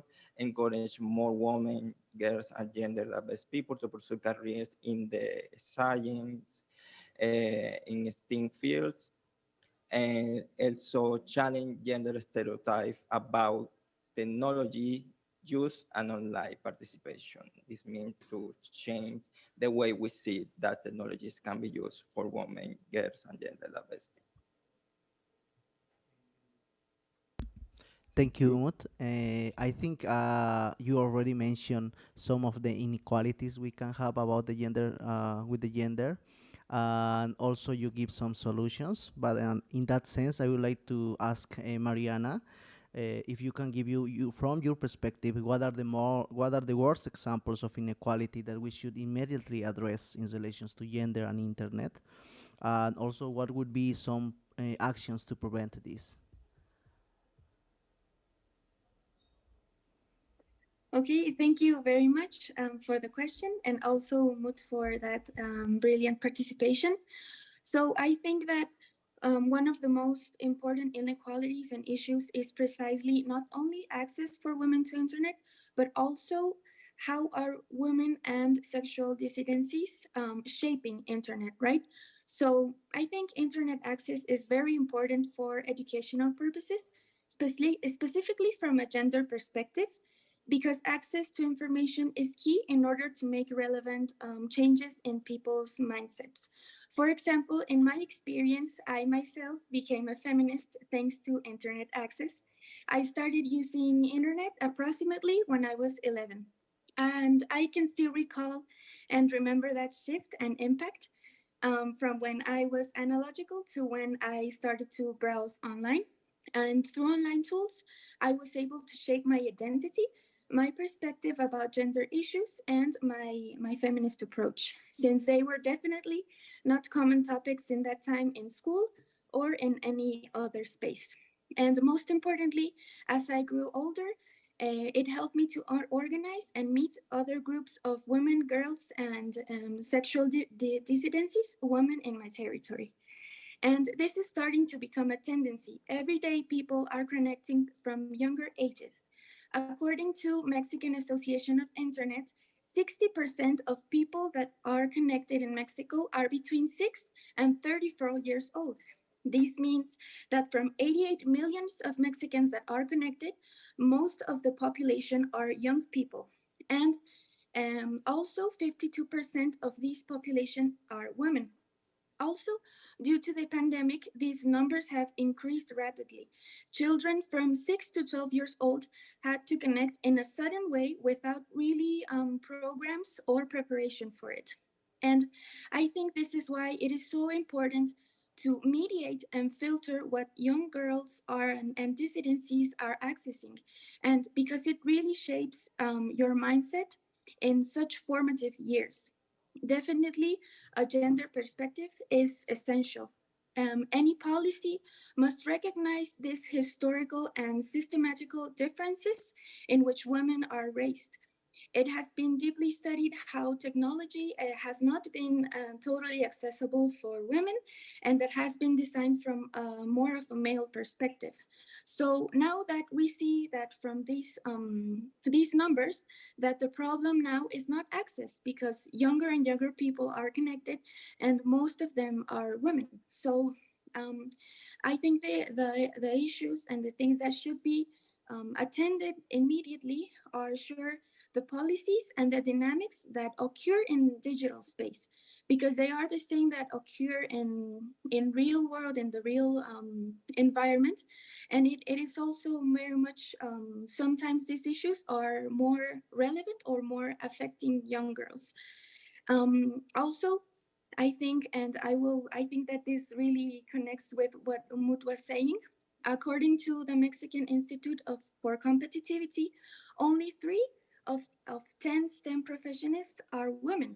So we are still dealing with a very large gap in Mexico from girls and women that access to this kind of preparation. In order to fulfill this gap, each state of Mexico, we are 32 states, must increase at least in 71% the number of women in their curriculum. This means more than 50% of what it is right now. This means that it would take the government 37 years to really reach an equality in this STEM careers. So because it has been increasing year to year, but only in 4.4%. So really, why are women not accessing to this kind of education? And it has been thoroughly tested that what disincentivates, why women don't feel secure to access to this kind of preparation is violence, discrimination, and also a gender differential or based education. That is still something that is happening. So we sure must ensure access for women and sexual dissidencies, but from a feminist gender perspective, and really include women in the shaping of internet, but not only from a vision from access. Because what really is important is to see what these young girls are accessing and how are they accessing internet from very, really young ages. And I think that they must be included, the most younger women, in this discussion. No, like not only from a perspective of they have access for the actual necessities, but also how can they be really included in the discussions that shape internet.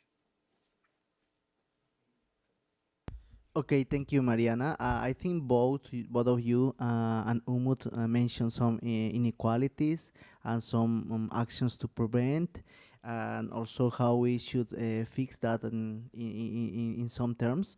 But I would like to maybe hear about something from the perspective from digital rights, and that's why we have Julia here. And I would like to address you that question. Is there any difference in access or treatment that you can give because of gender? Can you mention, or is that or Excuse me, I think that question is directed to Ananda? Okay, Ananda. Right? Sorry, I confused both of you. Sorry, the jet lag is. Sorry, it happens Okay, sometimes. So Ananda, in that case, I would like to talk more about in terms of digital rights, and I would like to know if there is any difference in access or treatment you can give because of gender, no?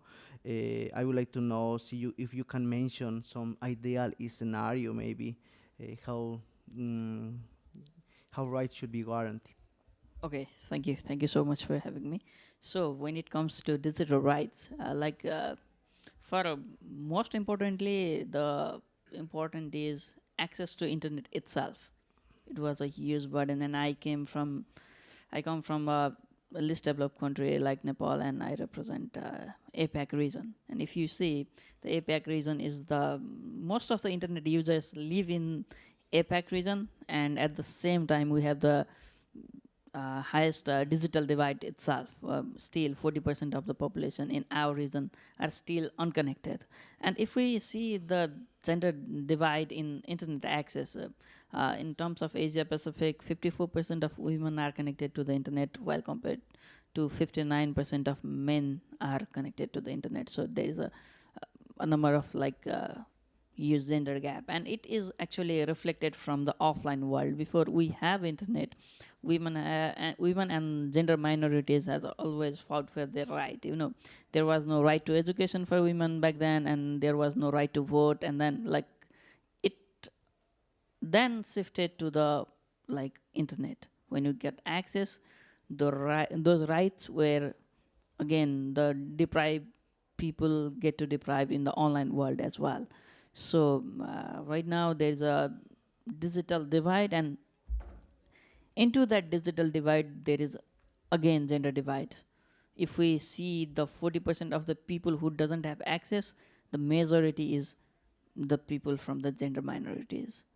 And if we talk about women and then other gender that are being appeared recently that were not recognized by the society.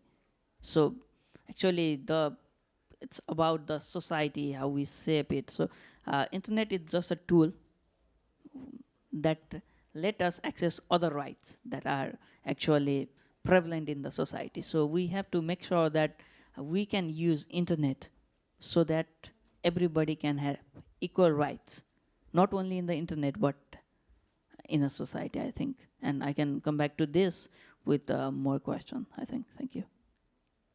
Okay, thank you, Ananda. Oh, now he's right. And in those words, Julia, now maybe you can give us some recommendations for more Ananda mentioned, like more equality and diverse internet in terms of digital rights.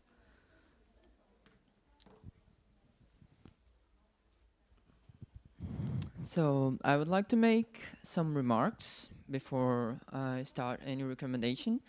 I guess we have agreements on gender issues, offline, the precedence of offline matters, and an age perspective that we have like rivers flow to a common response that these problematics are probably the first and the most pressing matters. That what I can gather from this meeting. And thinking on that, I would like to draw to my educational my education upbringing in my college degree about thinking the offline as a necessity or a problem to tackle through the society as a multi-stakeholder problem, thinking that not only the government should offer more opportunities or should establish a better connection or quality connection to disconnected areas and so on, but what are we doing as a society, as enterprises, as companies and governments to captivate, to grow empathy and fondness on gender diverse and women, to enroll or to close the gap that we did have of dissociation of what is the internet, of what are the matters of the internet, or what is a career or a work or a research on the internet matters. And from my my perspective in Brazil, I think that the most topics that drawn the youth to science, but especially in the internet and IT world, is science fiction and games. And there's a point to be made in gaming culture and in gaming communities that are left unattended, and they are left to be developed by company as they wish, and to also not care about problems that exclude a type of gender. Like a company can develop the game and the community to better accommodate her male audience, her male young audience, and that's also like an allowance to just not tackle problems like a community health, because we have PR, we have marketing, and they also have the power to like in games, League of Legends, they have records, they have data enough to affirm categorically that a player is tired, a player has certain behavior, he has certain tactics, and so on. We know, and everyone in this room knows, how can we trace the human personality so deeply, yet why are we not using that information to trace their bad experiences? Why are we using to tackle the problems, the violences, and why they don't feel interest in participating in a game, or why do they feel the interest in participating in the gaming community, in that community, but even if that community is not healthy or is not welcoming to them. Because there are a lot, in Brazil we have some researches about how racism, how sexual violence, virtual sexual violence, and assault or sexist attacks don't throw away or don't distance the public, or I mean the racially attacked public or the women. They still are part of they still want to be part of the community. They stay there, they go on, they move through, and they power through, in fact, and still facing those attacks. And it's not a matter of regulation. I don't think that's the point of regulation. It's about like getting to know better what we are doing with the youth, what we are letting them to experience, and how can we change that. Because the point is that I think that we observe that even though those attacks may distance some, the ones that stay are just hurt, they are damaged, and that may not have the positive, that surely doesn't have the positive connection of that empathy and the fondness for IT talks, IT matters, IT themes, and also internet themes and so on. Like, we are pushing them away, although they are there. They're consuming. They're not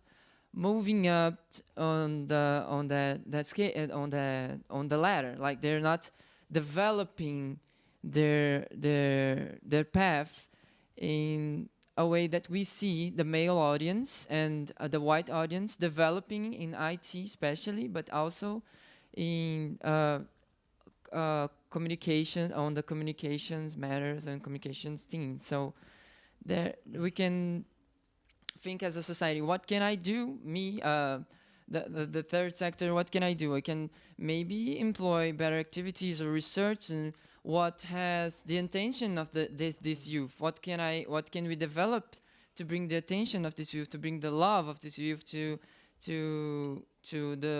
the connected world, the internet world, and the gaming world. And as companies, maybe they can start to think and elaborate projects to think of the health in their community, and not like moderating their community. Like you can't say certain words and we will stop by there. Like how our communities see us, and how do they view this community? People have opinions about different internet communities, like, oh, the Reddit, the Discord, League of Legends, Counter-Strike, Dota.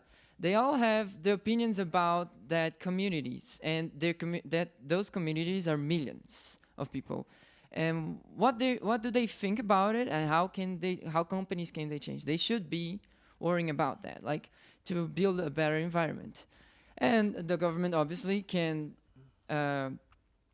induce that development in to steer that interest, and to develop economical interest in tackling those problems.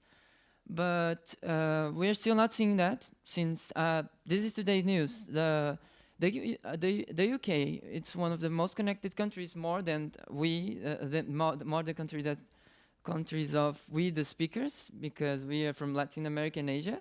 They're way well connected than us, and yet 2% of the resources of ICT startups are destined to women-led startups, and the rest of the 98% of those resources are destined to male-led audiences. So there's again another problem, another suggestion of governments. Like, are we directing better resources to which type of audiences, and which type? Sorry, not audience. In this way, which type of demographics? And I think that's my say. I maybe overstepped the time a little. No, it's okay. It's okay.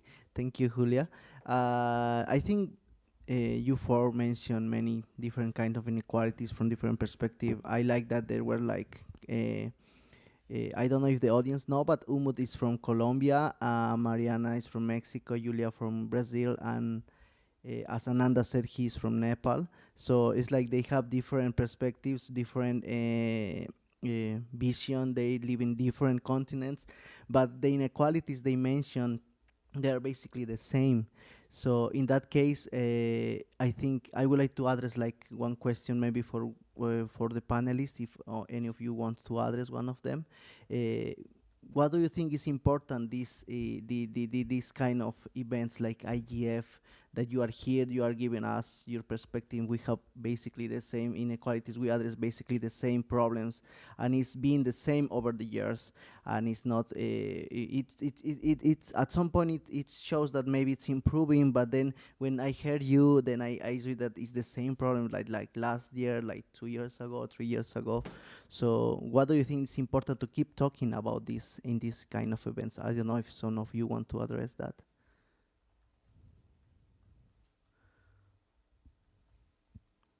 Any of you? Well, I kind of been here, and you were saying the answer to it when you're making the question. It's because we continue speaking that every year. So we need to keep discussing the topic until the things are better. Because if we don't use these spaces to say these kind of things, what kind of space we are going to use? So yeah, pretty much you were saying in the question exactly the answer to it. Until the things are better, not only for women, girls, but also for gender diverse people, we need to continue advocating, continue asking to private sector, to governments to do something to improve to improve and eliminate this gender gap that we have. Okay, thank you, Umut. We don't really have questions from the online participation. I don't know if any of the public here wants to address some question or just talk about this gender gap on internet? I don't know. Okay, if there is no one, I don't know if some of the speakers want to do some final remark about the topic. Just very brief, please. No one? Julia, Ananda, Mariana, perhaps? Thank you, Mariana. Yes, of course. Thank you. Well, answering a little bit the question that was just made, I think that using these spaces, even if we are talking about the same topics and maybe it replicates, it means that we care about it, right? And I think that younger women and also younger dissidencies are hearing us and seeing that these topics are placed over here.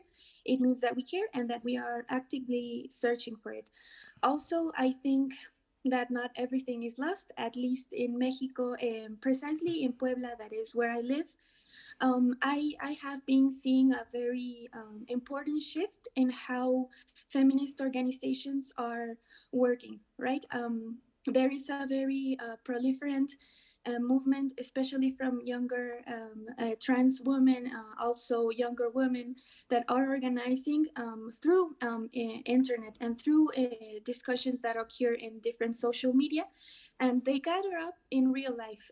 They are meeting in these online spaces and are able to make political movements that transcend the digital space. So even though I think that, yeah, we do maintain the same problems from various years, but I also think that things are changing. At least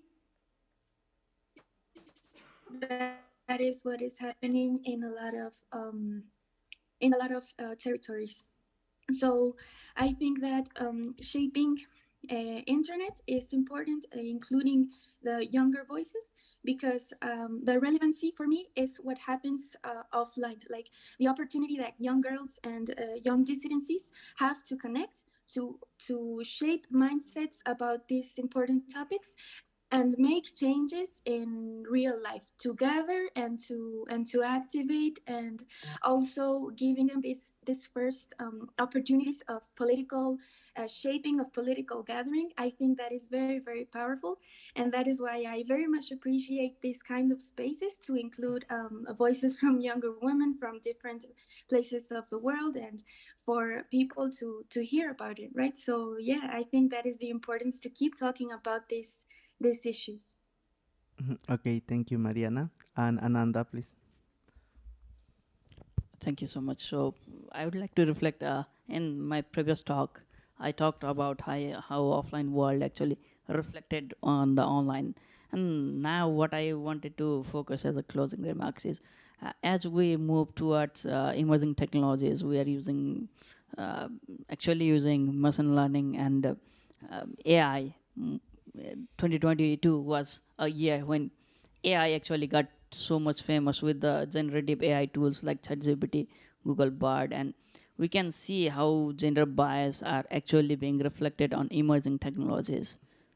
And there is a collective action needed so that those traits that were seen in offline world are not reflected again in terms of emerging technologies.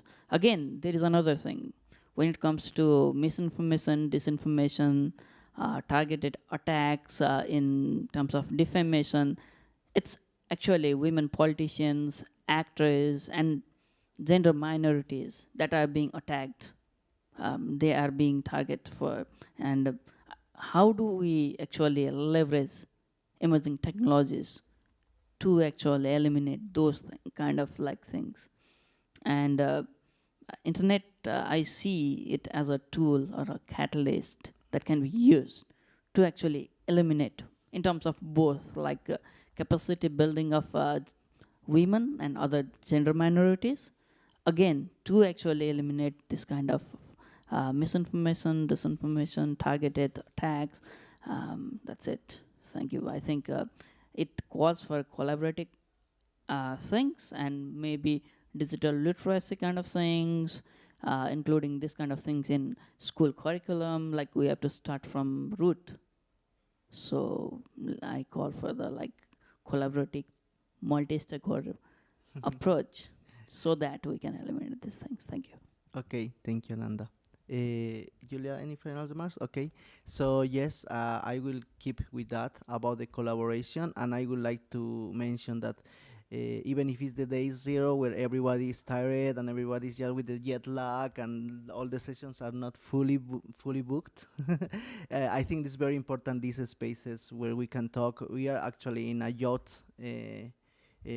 Debate now. We have the day zero to talk, but at least we have this space, and I would like to mention that.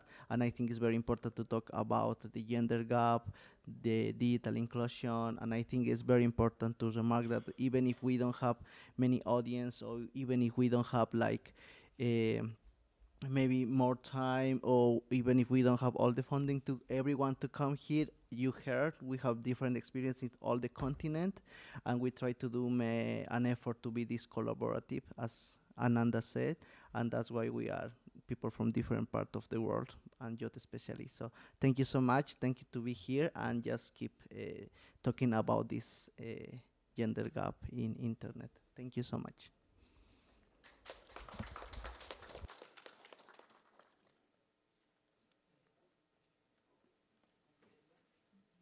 Thank you.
just reply to it because he's repeating what he's saying that people that asserted authority is nuance they should have studied the past 10 years. I replied him, I mean, if you think that is only for troll, you should study better because really you are missing a lot of the picture. And then at some point you have to, it's like troll. Yeah, exactly. He's not a troll. He's a professor in Prestigio University. Professor of the University of Georgia.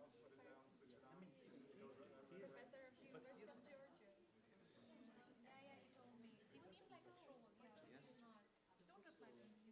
Yeah, it's true. It was a mistake. But it was good parenting because I was going to do this. I was annoyed. I don't like trolls, but it was like a very 5 on 5.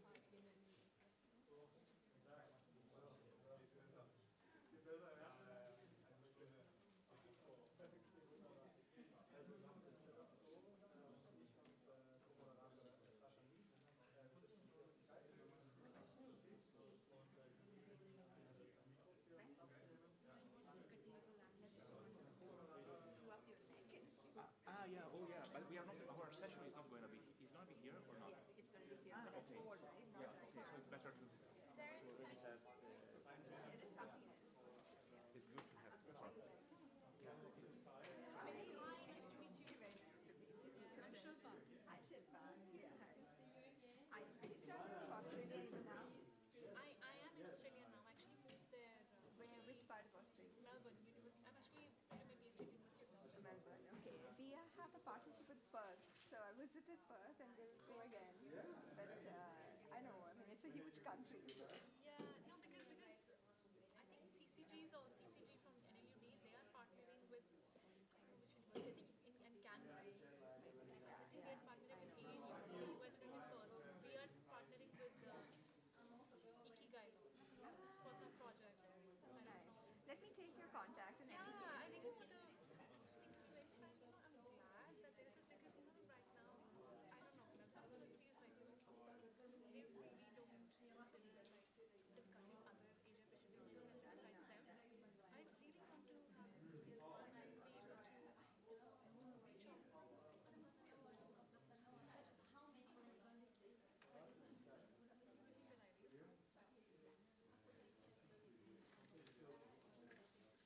many whatever you spoke was so nice. Is it possible for me to get something there? But then I send you clearly. I can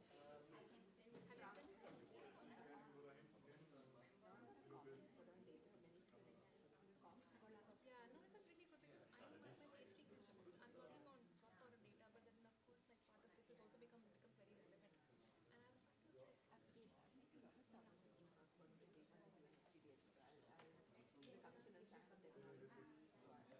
Somehow they in the past year have discovered our work. All this will shouted at, so they will like us. That's nice. No, now this is changing. No, because I really want to work in these areas because where I am, they really don't consider is Asia like listening from the global south, the voice from the global south. They think like, oh, all this is different. Like, oh, talking about community and stuff like that. They really don't. Well, actually, they have bilateral relationships with many countries. Now they are working. Yeah, it's going to be big in some time. Yeah. Now they start to realize, oh, we need to think about at least strategically how the region. That's really wonderful. They're all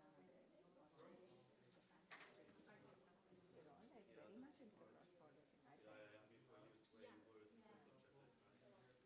Yeah. I want to go and get some coffee. Yeah, please go ahead. as worst as I can get on the plan. I'll send you back my, you will have anyway my ID. Yeah, I'll write to you.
Testing, testing, testing.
Ladies and gentlemen, welcome to today's session. Good afternoon, everyone. Very warm welcome to the session, How to Build Trust in User-Centric Digital Public Services. We're happy that you're joining us here today for this Day Zero event to kick off the Internet Governance Forum 2023. For all those people joining, please come in, find a seat. My name is Christopher Newman. I'm an advisor at the German Agency for International Cooperation, GIZ, working in the field of digital governance, and I will be your on-site moderator today. A brief note on housekeeping and what we plan to cover in the next hour or so. Our session is being held in hybrid format, as you can see, and will be a roundtable discussion followed by an open question and answer session. After hearing from our panelists, 2 of whom are here at the top of the table, 2 of whom are joining us virtually, we encourage the audience, that's all of you here in this room, and all those joining from around the world, to get involved in the discussion. For all participants joining us via Zoom, please keep your microphones muted for the duration of the session. I believe your microphones are automatically muted, so that makes things easier. And you are encouraged to post questions to our panelists in the chat at any time. So if you have a question burning to get off your chest, please feel free to post it in the chat, and we will pick it up in the Q&A. This session is organized by the German Federal Ministry for Digital and Transport, together with GIZ. The German Federal Ministry for Digital and Transport engages in digital dialogues with several key countries, partner countries around the world, to shape better framework conditions for the digital transformation of our governments, economies, and societies. As a multi-stakeholder initiative, the digital dialogues provide a platform for direct exchange between policymakers, regulators, businesses, and civil society. The goal of this session here today is to share lessons in implementing trustworthy and user-centric digital public services, and to explore the role of data governance and AI in building trust. Now, before we jump in and I hand over to our moderators, to our speakers, a few words on what we're going to talk about here today. In today's digital era, citizens increasingly expect government services to be convenient and easily accessible across channels, devices, and platforms. They have the potential to meet citizens' demands and be more responsive, improve service delivery, and transform how citizens are engaging with their governments. Underpinning the success of these new digital public services is the aspect of trust. Citizens must feel confident that their personal data is handled responsibly and that digital public services are reliable and secure. This then in turn raises important questions around what data governance frameworks must be put in place, how to drive the adoption of services through user-centered design, and how AI can be leveraged responsibly to unlock possibilities for automation and personalization in a way that boosts efficiency while also maintaining trust. To help unpack some of these complex issues, we have a panel of 4 esteemed speakers with a wealth of experience on this topic, representing 4 different country perspectives. I would like to introduce them to you. First off, here in the room, we have Dr. Rudolf Griedel, Director General of the Central Department at the German Federal Ministry for Digital and Transport. In this role, he's responsible for advancing the digitalization in his administration. His ministry also coordinates across the government on Germany's digital and data strategies.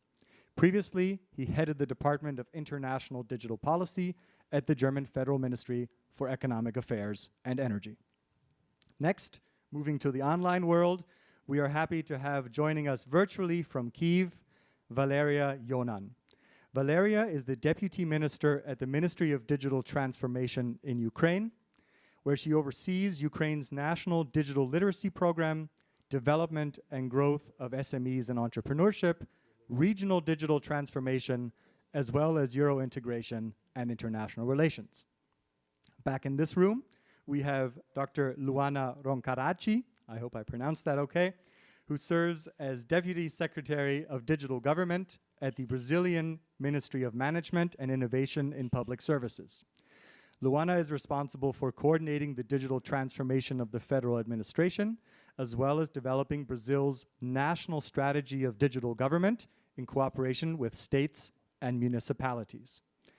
Last but not least, online we have joining us Gautam Ravichandar, who is head of strategy at the eGov Foundation in India.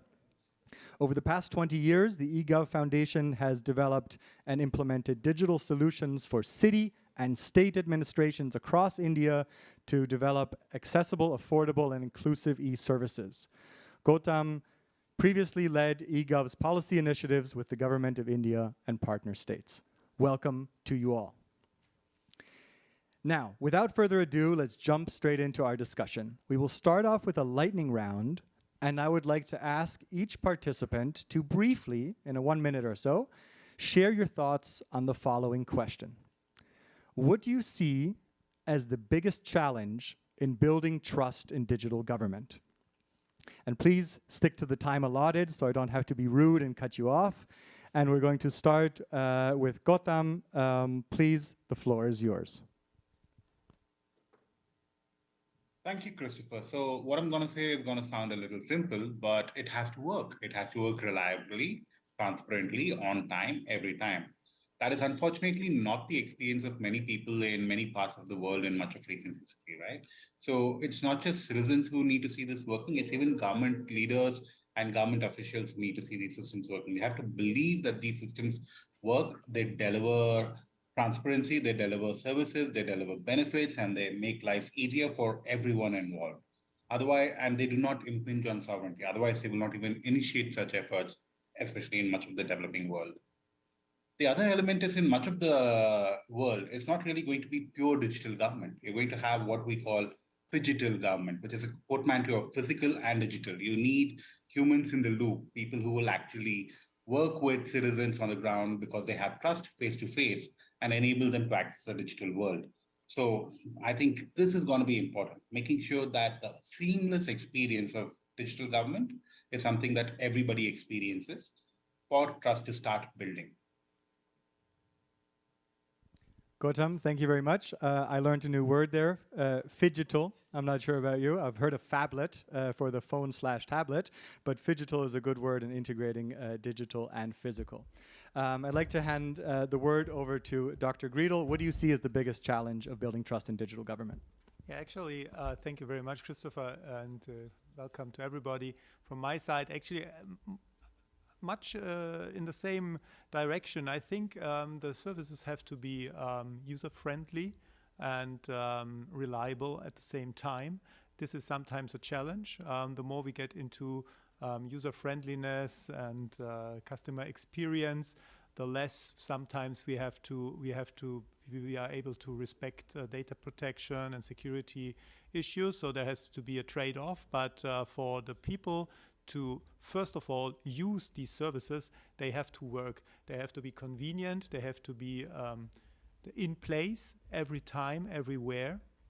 And this is something that we are experiencing in Germany. If this is not the case, you can build a very secure and a very data protective framework. People won't use it.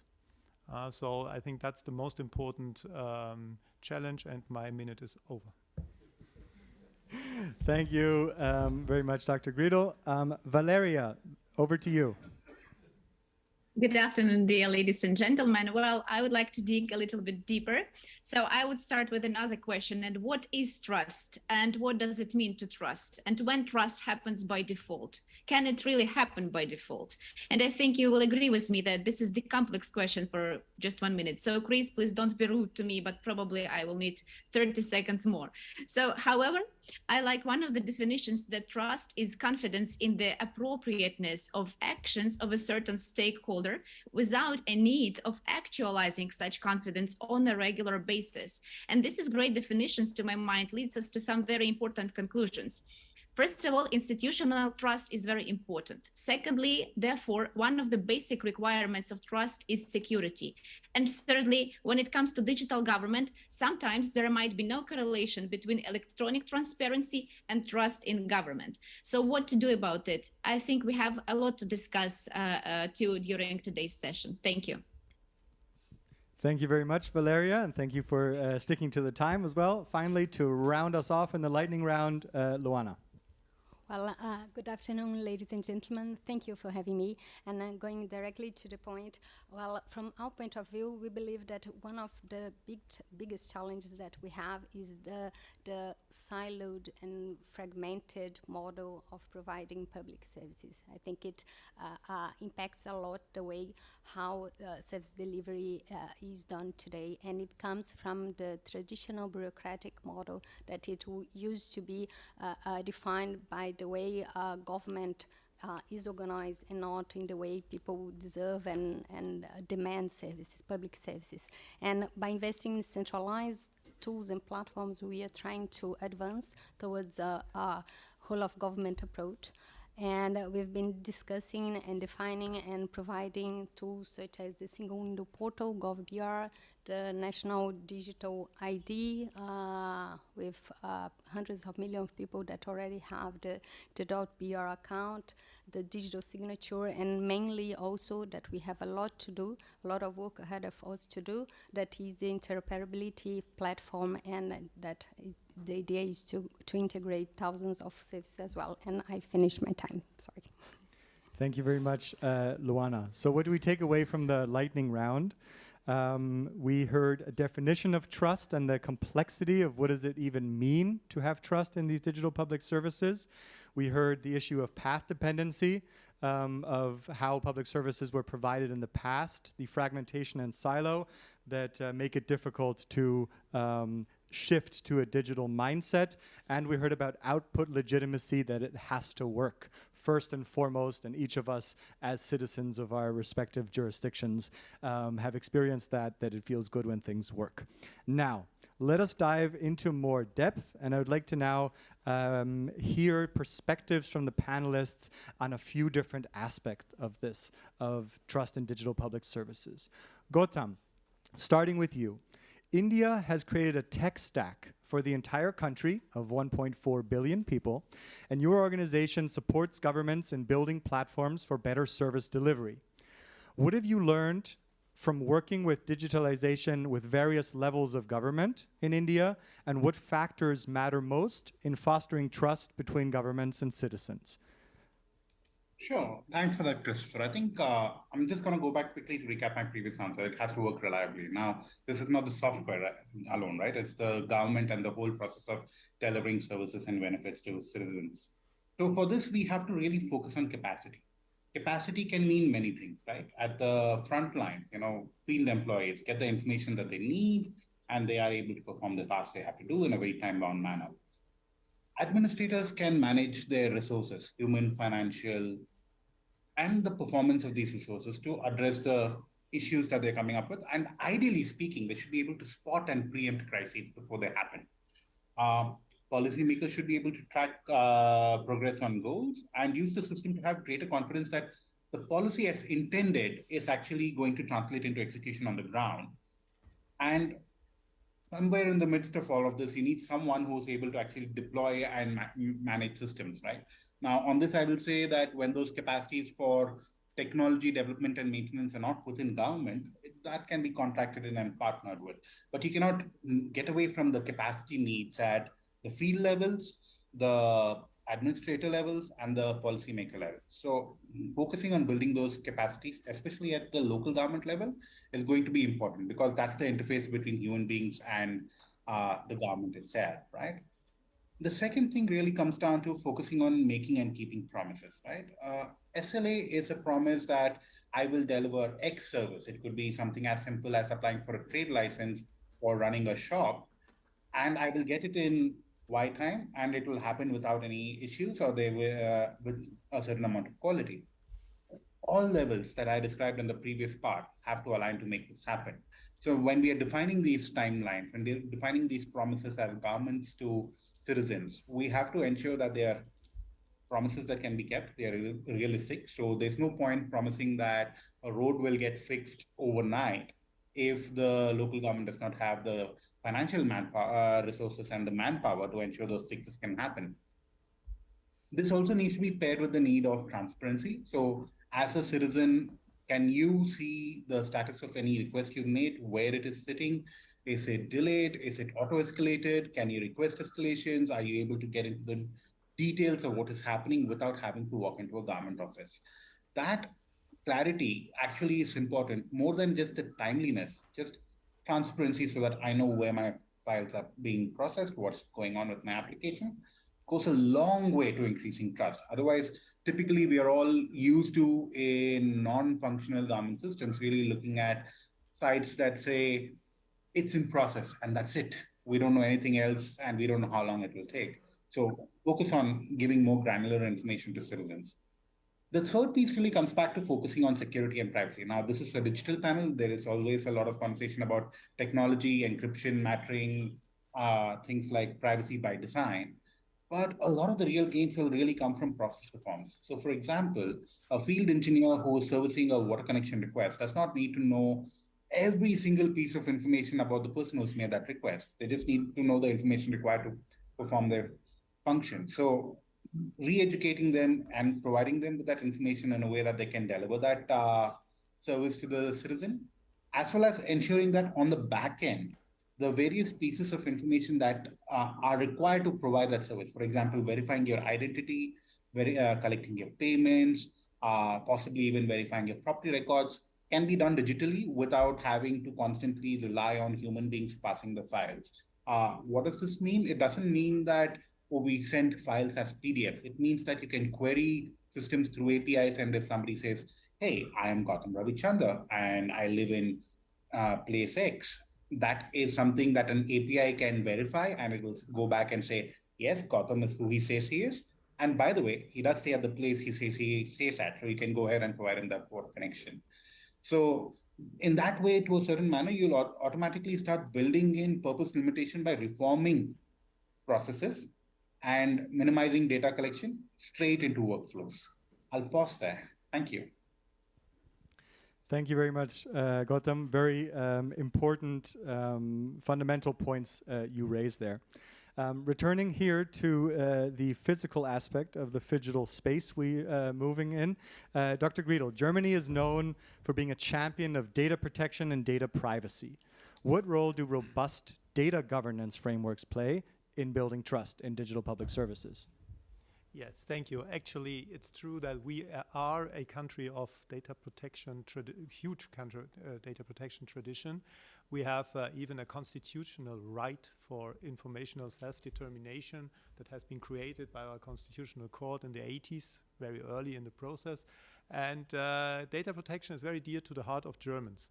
So if you regularly do surveys amongst the Germans, they will say, yeah, data protection in relation to state and to companies, it's very, very high on the agenda. If you look at the behavior in day-to-day lives, you see quite a different picture, because as long as it is for the private sector, people are willing to share data and provide data to larger companies, to platforms, and so forth. Not so much to the state. So all the official channels are still a little bit mistrusted.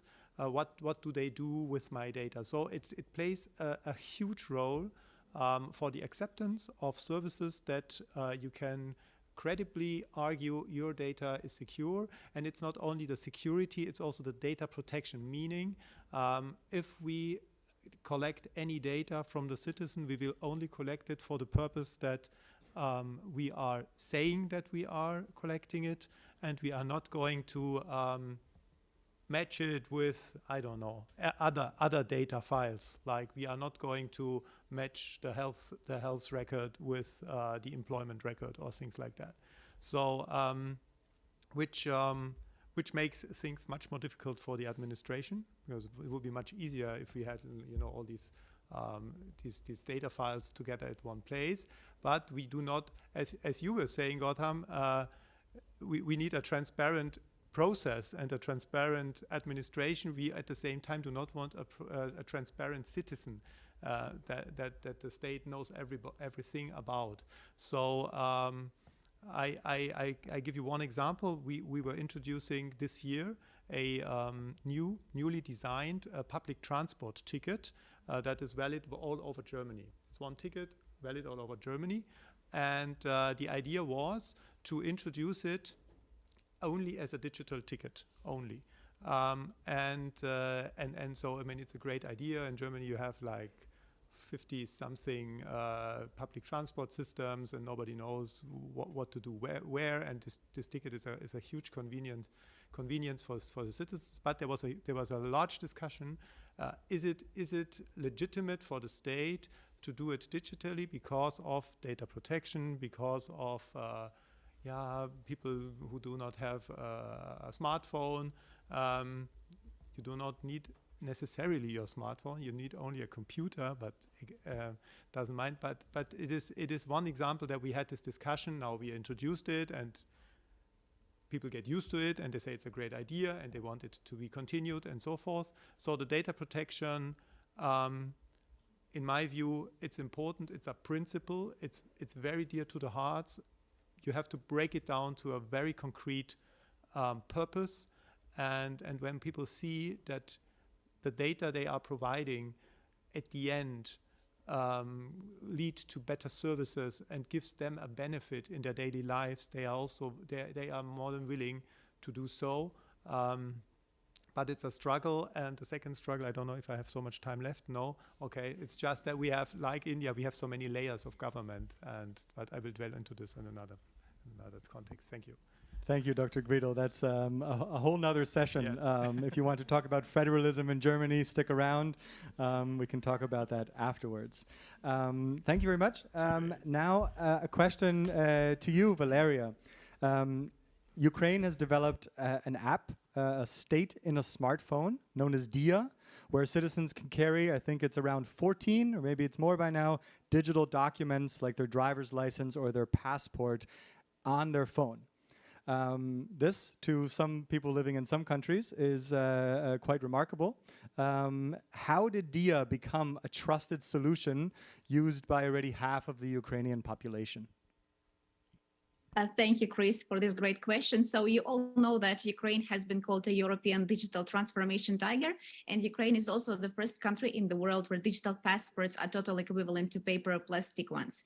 Ministry of Digital Transformation in Ukraine is the newest ministry in the Ukrainian government. We are only 4 years old, and we have a rare opportunity to bring new approaches, build and implement bold vision, and deliver concrete products and services like DIA.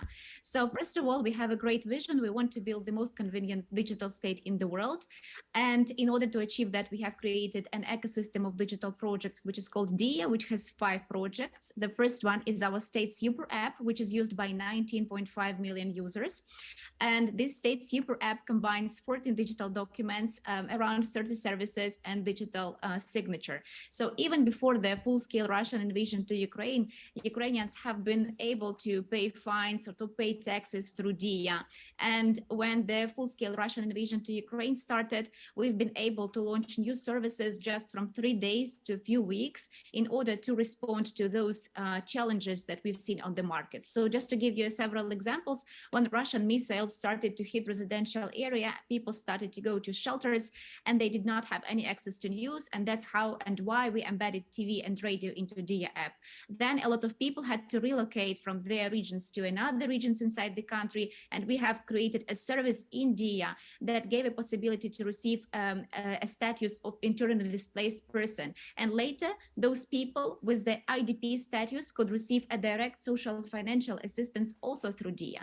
Another great example, which relates a lot to the topic of our today's session, trust, it's a service which is called e-recovery. So this is the possibility on the first stage to receive a compensation from state for damaged or destroyed property because of a full-scale Russian aggression to Ukraine.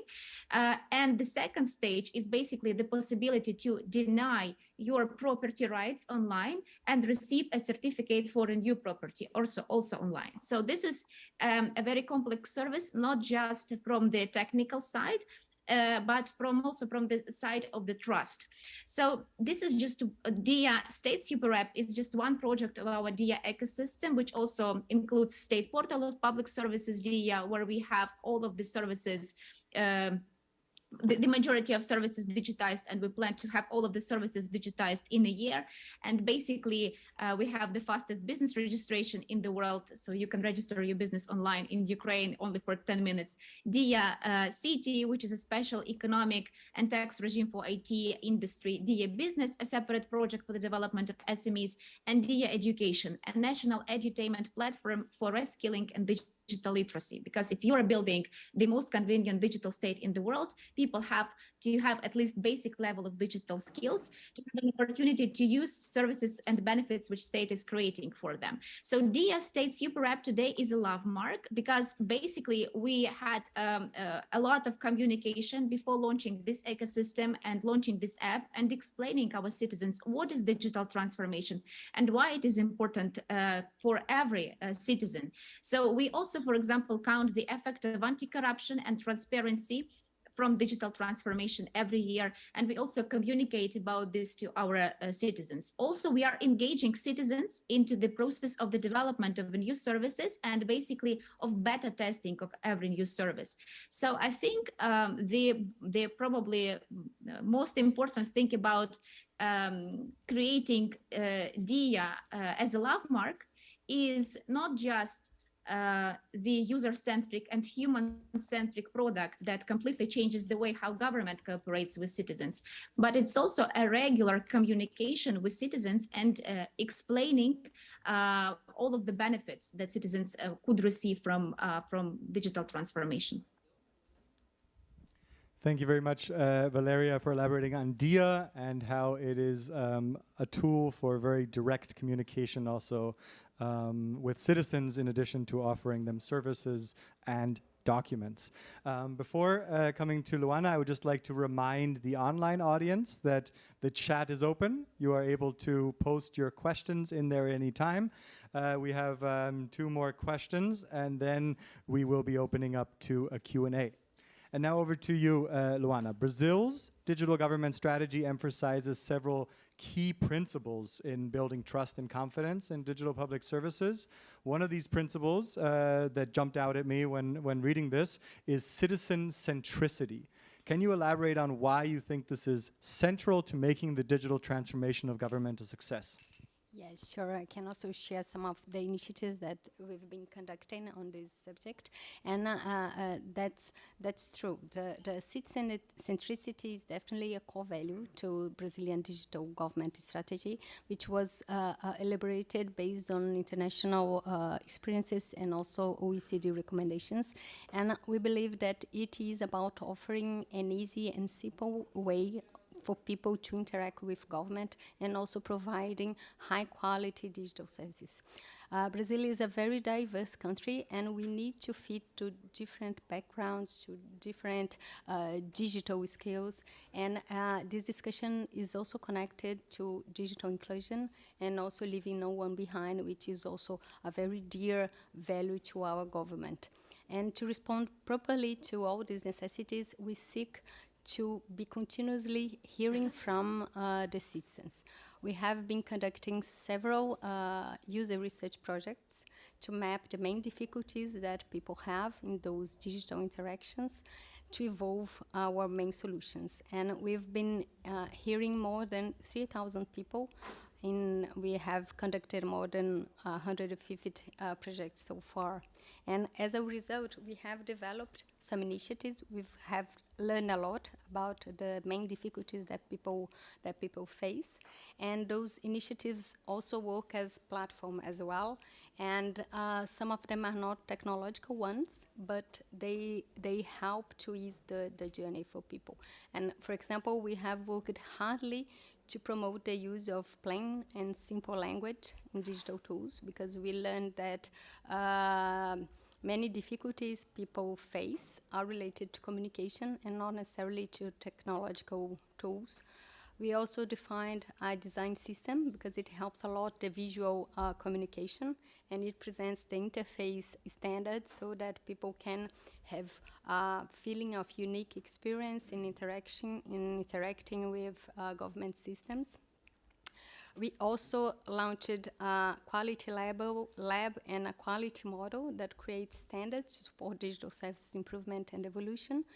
And also, we provide an API for citizen feedback, satisfaction assessment, and other user research initiatives. And there is also, finally, a tool that we developed that is called Velibras, which automatically translates the web page content to sign language. And Velibras makes more than 100,000 translations daily in our governmental web pages. And we are also working to provide tools to provide more self-services and personalized service and more proactive initiatives as well. And I think that all these initiatives have been able to improve inclusion, accessibility, and also the quality of digital services that the federal government now provides in Brazil. Wow, Luana, thank you very much. We've covered a lot of ground in this question round, everything from building capacity at different levels of government to the importance of digital skills and meeting them where they are, which is often on their smartphone in many places, while not ignoring the question of inclusion and the topic of leave no one behind and accessibility, and of course the importance of gaining the acceptance of citizenry also through clearly communicating how their data will be used when we ask for their data as governments. Excellent. Thank you very much. Thank you to the panelists. Before we open it up for Q&A, and I hope everyone here in the room is already thinking of a question or two that they can ask. We will only have time for one per person. A final question now, looking to the future. Connected data sets together with advanced analytics open up new opportunities now to offer proactive digital public services, for example, based on life events. At the same time, the use of AI in public administration leads to the fact that citizens might find themselves confronted with a decision that was made by an algorithm and not a human. So now my question to the panel, again, and this time we'll go in reverse order, is how can trust be built and maintained in an age where AI is increasingly embedded in public administrations? And I'd kindly ask you to limit your answer to 2 minutes per person so that we can get some questions from the online and offline audience. Luana, floor is yours. Yeah. Well, first of all, we believe that there are some necessary actions that should be taken in order to build a trustable context, environment, in process in which AI is used in public administration. I would like to comment on 4 of them. Regarding transparency, we are convinced that users need to know when AI is being used and how it is working. And we know that this is a challenge. It's not always easy to explain and to understand how the results are generated, but we understand that it is necessary that we make efforts to enhance transparency and to communicate properly how AI is working. Secondly, we know that AI decisions may carry cultural information that can lead to discrimination, biases, and prejudice. Then, when controls fails, users affected by the decisions must have the right to request review of the solution provided by AI. Thirdly, with the use of a lot of data combined for AI learning, they become much more attractive to hackers and data leaks. Then we also believe that it is necessary to invest in privacy and security controls to mitigate risks and avoid threats. And finally, we believe it's also important that each institution establishes adequate governance, which includes risk analysis, constant review of algorithms, analysis of data quality, and etc., to guide the actions that will prevent problems related to the use of AI and also the data misuse. Luana, thank you very much. And with that, straight over to you, Valeria, AI and trust in public administration. Yes, thank you, Chris. So again, building trust is a really complex and long-term process. However, when it comes to AI, it is important to balance between regulation and innovation. So addressing specifically the topic of AI, we in the Ministry of Digital Transformation of Ukraine have just recently presented the roadmap of AI regulation in Ukraine. So according to this roadmap, Ukrainian companies will cooperate with the international partners thanks to a legal regime identical to the EU. We will adopt a law similar to the European AI Act, and this will allow us to create identical legal regimes with the EU in the field of AI, simplify cooperation with European partners, and attract investments. We will also provide businesses with tools to prepare for future AI regulation, from assessing the impact of technology on human rights to signing voluntary codes of conduct. We will also publish recommendations to answer questions about what to do right now and what to expect in the future. And of course, a safe digital environment where human rights are protected will in the digital space will be also created. Thank you. Very to the point. Thank you very much. Valeria, Dr. Greedle, how can trust be built and maintained in an age where AI is used in public administration? Yeah, thank you very much. I think, in fact, and Valeria said it, it's a process.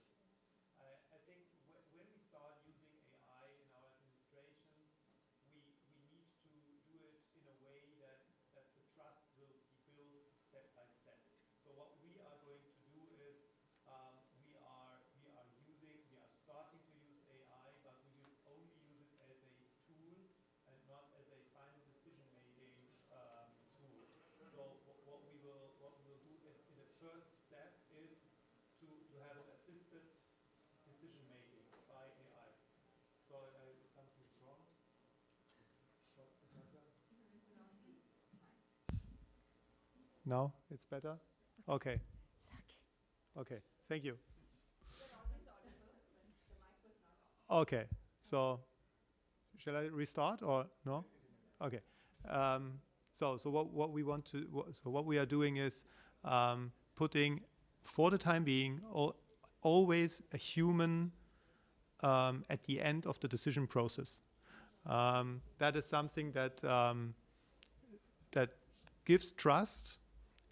Actually, it's a psychological trust because, as we all know, AI sometimes is more reliable and more precise in decision making, but we need to be, as a state, as a government, we need to take everybody on board. So that is something that we are planning to do, and I hope that it helps us to create this dearly needed trust, because on the other hand, there's another aspect of trust. It's not the trust of the citizens, it's the trust of the civil servants that are dealing with these processes and that are now owners of the processes, and that need to be taken on board also into this process. And I think for them also, if we want to create a holistic AI-driven government, it's important to have the civil servants on board, and so to give them or to empower them to give the decision also, or to be the last ones in the decision line. Thank you very much for raising those two important aspects, human in the loop and trust also of civil servants and not only the citizens in the end. To round off this round, Gautam, can I ask you to share your perspective, please? Absolutely. So I will reinforce what's already been said. We also believe in the importance of ensuring there are humans in the loop. While government systems being rule-bound tend to be very translatable to AI, it's still very important for citizens and for the government employees themselves to have the comfort that there are human beings who are reviewing this, that there is an element of humanity that's actually going into the decision-making processes. It's not necessarily going to be more efficient to do this, but it's going to be more trustworthy. And I think that's more important in the short run. Over time, we also need to build in robust feedback and grievance loops. This was something that Luana also mentioned. I think it's important for people to know when AI is being used to actually be able to raise grievances in systems where AI system has not given a good answer.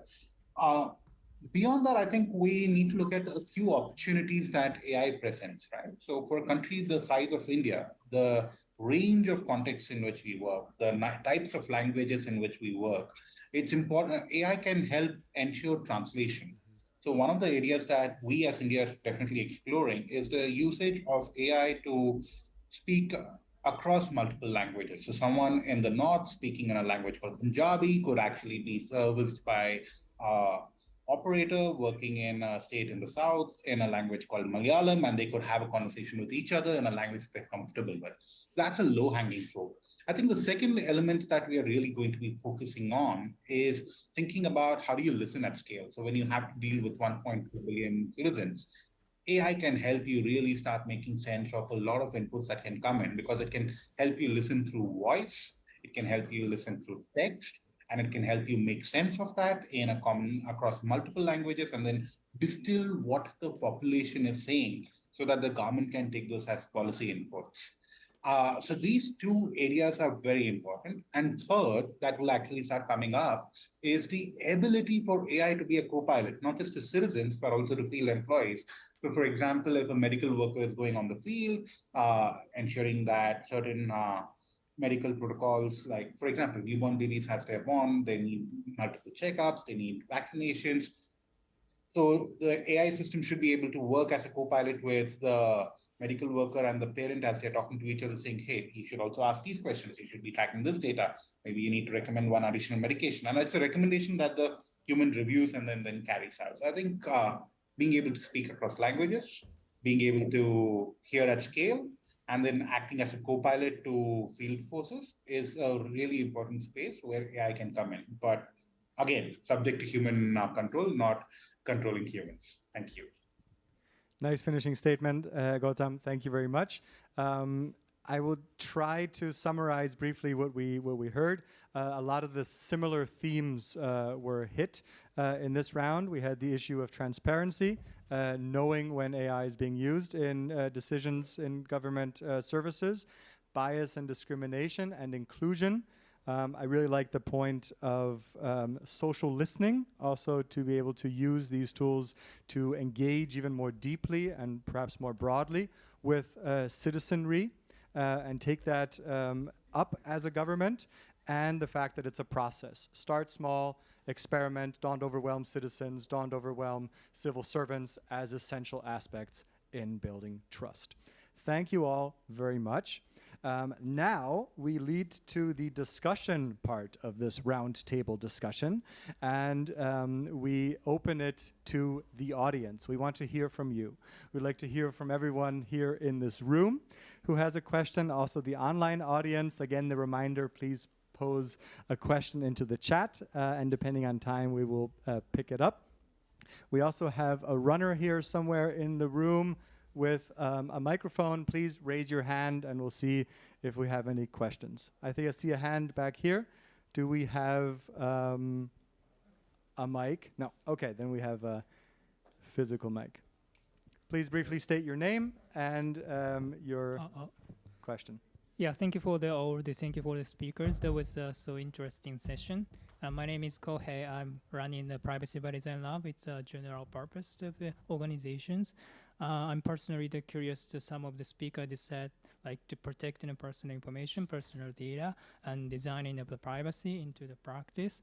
I'm so curious as how do you make a practical approach, just like to make programs for the citizens to be aware, to increase the advocates of the privacy, the data protections, because this is a very granular concept. It's very hard to define a single approach for the privacy and data protection.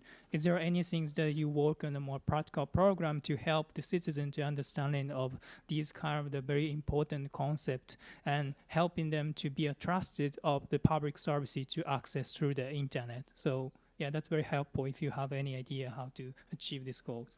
Thank you.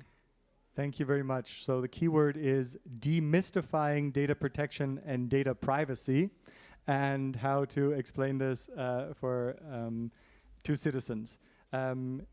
We can take perhaps one more question, and then we can let our panel respond. I see a question over here.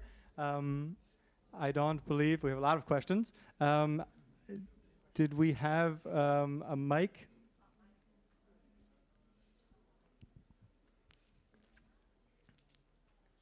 Yes. Yeah, can I? Okay. Yes, hello. My name is Rita from the New Club of Paris. I have a question about the digital inclusion or exclusion. We have here 4 countries, and if you're not a citizen in the country, you may be excluded from the services because you don't have the personal identifier. And that's, for instance, if you don't have an Aadhaar number in India, you're bad luck. And I wonder in Ukraine or in Sweden or in any other country, if you don't have that digital ID number, you are not a citizen of that country. You cannot receive any services. And I think this applies both for in an increasingly global world. It excludes migrants, but also expats and workers who work in different countries. So I think this digital public services are very often exclusive services. How would you address those questions?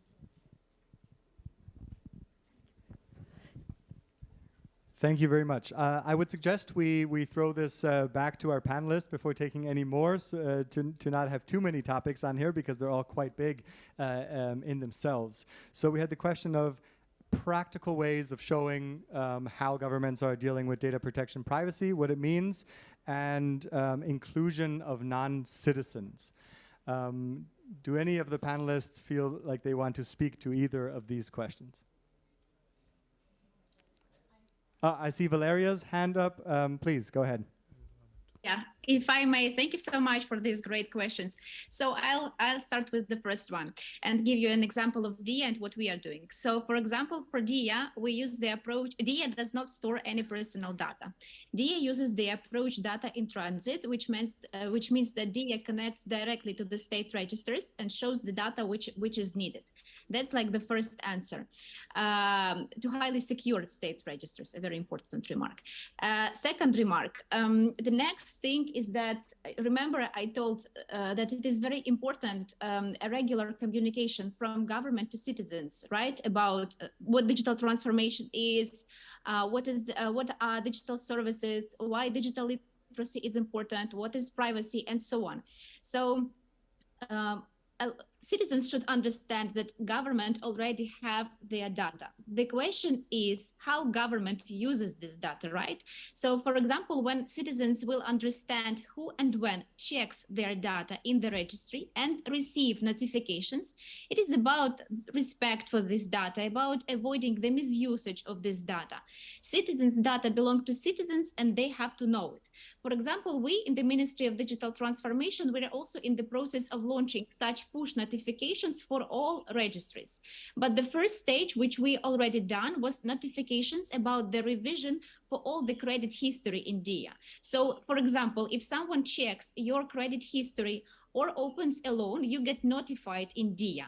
So you open the notification, go to the link to the Ukrainian Credit History Bureau, and you can react quickly. And the same notification will come if you get a card with a credit limit or open a loan.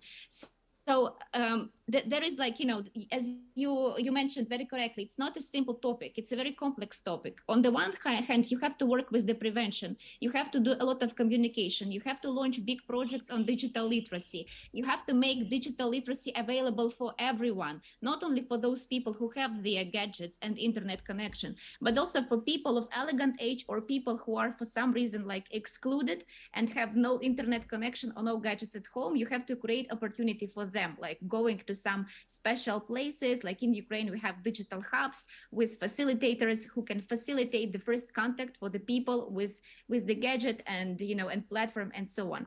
Another thing is basically to explain those things. And the third thing is technical architecture, right? So how your technical products are built and how do you basically notify people about using their data. Another good question was about digital exclusion. Well, in Ukraine, for example, we still have offline centers of public services. So if people don't want to use digital services, they still can go and use them offline. But the thing is that, and basically what revolution made DIA in Ukraine, DIA made digital transformation like a pop culture. DIA is a love mark. We have shown that basically the communication with the government could be as simple as communication with such startups as Uber, as Bolt, as Airbnb or Booking. 2 clicks and everything is done. So you don't need to stay in lines for 4 hours. You don't need to waste your time, waste your money. You have to leave, and the less government people have in their lives, the better. And that's what Ukrainians already understood. And that's why and how we still can continue, and we continue to build new and new digital products and digital services. So anyway, it is not, it is not obligatory to use DIA. It's just the will of people to make their lives easier. So you still have both options. Thank you. Thank you, Valeria, for bringing in the point that we also need to have offline ways to access these services, of course, for the people who don't want to or can't access them online for some reason.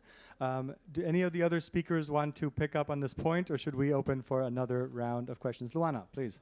I can quickly try to react also to the questions. On the first one, we also don't storage data. It's basically a way to interact, to make the different data sets that we have interoperable. And what we do in concerning data protection and privacy is that we have been working a lot to prepare and to strengthen resiliency and the capacity of different public institutions so that they can safeguard and can protect the data that they already have and they may storage in their data sets and all the systems that they have. And also to communicate better so that people can understand and also have all the precautions necessary in their data. And on the exclusion, in case of Brazil, we have actually a number for foreigners who live in Brazil. They can have the identification if they live there, so they can access the digital and also the physical services that are provided. And in some cases, such as the public health system, even if they don't have the number, and even if some person arrives without any document or anything, they are allowed to be served and be attended in these situations. And we also have in some units, some agencies that can provide the physical response to people who deserve and demand the public services. Thank you very much, Luana. I would like to pick up on that keyword of inclusion and also include our online audience. Here we have a question. And with that, I'll hand over to the online moderator, Sasha, my colleague, to please share the question. Yeah, thank you very much. So of course, we also appreciate questions by our participants online.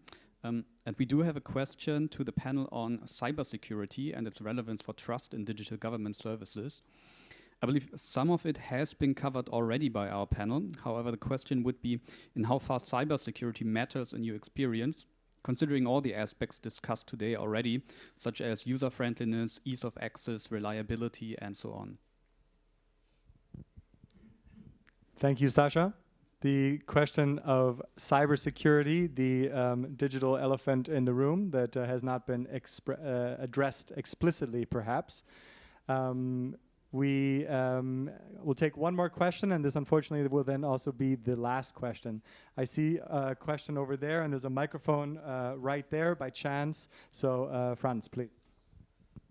So I have, in a way, a related question to cybersecurity. You asked previously how to deal with trust in the age of AI. I asked how to deal with trust in the age of cloud computing, in the context that most governmental services are moving to the cloud, and most countries rely on foreign cloud infrastructures, be it Huawei, be it AWS, be it Azure or whatever. So only 2 countries in the world kind of are having their own domestic cloud operators, and the rest rely on foreign. The rest rely on foreign cloud operators. And our partner governments in Africa are quite concerned about the digital sovereignty of their public services running on foreign cloud infrastructure. Thank you very much. I think we have, was there one question Final question back there. I see it's a burning question, and then the other two we'll put together. Okay, please please be brief. Yeah, so I'm Glendale. I'm from the Philippines. So since AI gives feedback from the information it sees, gathers, and analyzes from the cloud or internet, how do we prevent AI from divulging critical information from our systems, databases, and websites? And what limits AI in giving and what it must just give publicly, and be cautious in giving information that needs to be kept private? That's it. Okay, that sounds like a whole nother session in and of itself. Thank you for the question. We now have approximately 4 minutes remaining, and therefore I would like one or two panelists to pick up on the issue of cybersecurity and cloud computing, and perhaps another comment on the question of AI. How do we ensure it doesn't go spilling all our governmental secrets and the secrets of all our citizens? Dr. Guido, please. Very briefly on the issue of cloud and cybersecurity, that's a very relevant issue. And as German government, we are very intensively. Is it still on off? Yeah. We are working on a two-track solution, either building our own like federal German cloud, which is perhaps feasible for some very dedicated services, but also we are working with international cloud providers on trying to modify their cloud systems in a way that they will be sovereign clouds for Germany. So we are discussing. We will see where we will get, but that's very important. And the same goes for the cybersecurity, of course. Everything that we are doing in our state system, we are doing it inside a very highly protected cybersecurity enforced system. I think that is not the challenge. The challenge is to do it user-friendly and cyber-secure. Thank you very much for this perspective. Looking to our online speakers, the questions of cybersecurity and cloud computing and AI. Anything to add briefly before we wrap up the session? Okay. I see the hands up. Sorry, I was looking for physical hands, and there are the virtual hands right in front of us. Okay, then Gautam, over to you, please. So on cloud computing, pretty much what Germany is doing, there's similar approaches that India is adopting. I'll just add one additional piece on cloud. I think what we see is this preference for, if the server is in my room, it cannot be hacked, which is a bit of re-education that often organizations like us have to do with folks who are coming into the space. But I think the other element then comes back to the costs of actually maintaining that kind of infrastructure when you kind of run that against the cost of working off cloud. A lot of times the government officers then quite quickly understand that it's much better for me to use this as a service rather than to actually build out an entire new team and distract my own attention and my resources on this. On the piece about privacy, I think, and cybersecurity, I think all the points that have been said so far, I completely agree with. But primarily, I think one element on cybersecurity that keeps happening with government systems is communication. When you do have breaches, or if you've dealt with breaches well, keeping people informed, keeping them informed in a way that builds trust is more important than saying it didn't get breached. Sometimes we also have to train people up front, because some of the breaches are not because people hacked in, but because somebody inadvertently released data, right? And that kind of capacity building is, it's very in our minds when we think of like, oh, people are hacking in from the way. This is actually the low-grade capacity building, but it's the foundations of cybersecurity. So about 60% of breaches happen not because somebody hacked your system, but because somebody released information inadvertently. Thank you very much, Gautam, for raising that point. Valeria, your hand is still up. I ask you to be brief in your comments before we wrap up the session. I'll try to do it. I just wanted to give a small story. A few months before the full-scale Russian invasion to Ukraine, we've seen the increase in the cyber attacks to Ukraine. And at the same moment, we have been working on a new law, which should have allow us to transfer data into the cloud.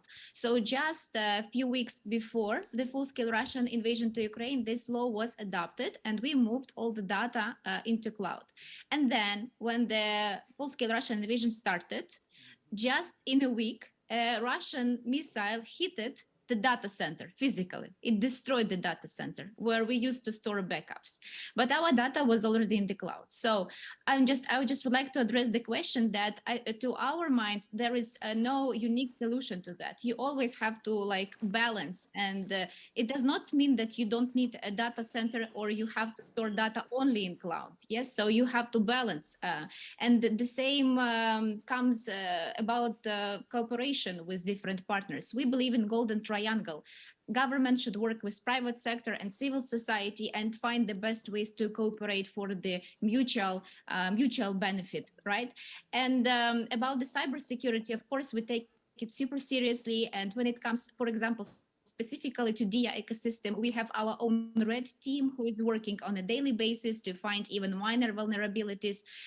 We also conduct bug bounties twice a year, and we do like plenty of other measures. So cybersecurity is a very big and very important topic. We take it super seriously, and we would be really glad to share our insights maybe in the next session. Thank you very much for your attention. Thank you very much, Valeria. Dear panelists, thank you for all your inputs, your contributions.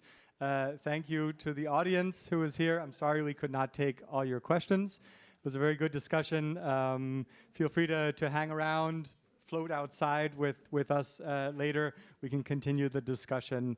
And I wish you an insightful IGF 2023. Thank you.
Foi feito lá, a calça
Good afternoon, everybody.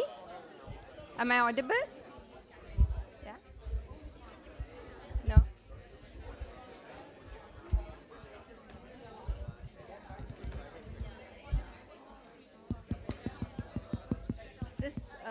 The mic is not working.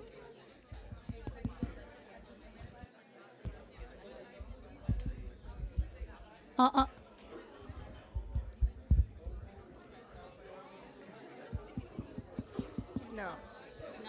No, it's not.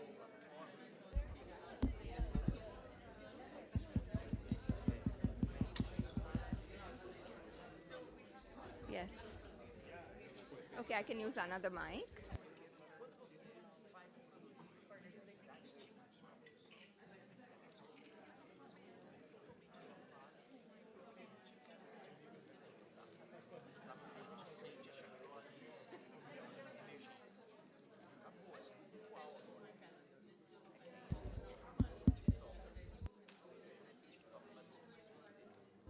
Hi, everybody. Lots of greetings and meeting long-lost friends. I think the IGF is that space. But we have some more sobering business to deal with this afternoon. But of course, like everything that is political and has an opportunity in the horizon, we will deal with it with the sincerity that it requires. So welcome to this event organized by the Global Digital Justice Forum and IT for Change. Just to set the context, and more people are coming in, so please do take the seats around the square table or the round table. What I would like to do is to just make a few initial remarks before we start with our exciting panelists. I want to quote the UN Secretary General and the characterization by the Secretary General of how we are coping with not just the digital divide, but an unfolding data epoch, and we are also besieged by a development divide. We also know that the gains of connectivity are skewed, and at some point we thought that the access debate was over, but it isn't yet. And in an era of digital infrastructures and public goods, we are all the more confronted by this question of the access and connectivity divide. We also know that a few transnational corporations are able to embrace the digital revolution. In the previous session in this room, we heard references to how in certain parts of the world, the cloud infrastructure used by governments is actually somewhat beholden to corporations that are transnational corporations. So the inequality of the digital economy presents urgent challenges, and these are not just challenges for those who are already connected, but these are also challenges for those who may not ever be connected, but whose lives will be indelibly impacted by the digital revolution. So the actions we need to take are about the democratization of benefits of digitalization, the governance of digital resources, and to make digital policies that can catalyze innovation that counts. Because very often in a world of patent thickets and sleeping patents and all of that, we see that innovation is often held hostage to the way in which intellectual property operates in the digital space. So the ultimate test, I think, is the public and social value that digitalization can create and the human freedoms that it can expand. So if we can do just these two things well, we would have done it. And the Global Digital Compact is one such opportunity, and I think that we do need to carry the consensus that's possible to build around the Global Digital Compact forward.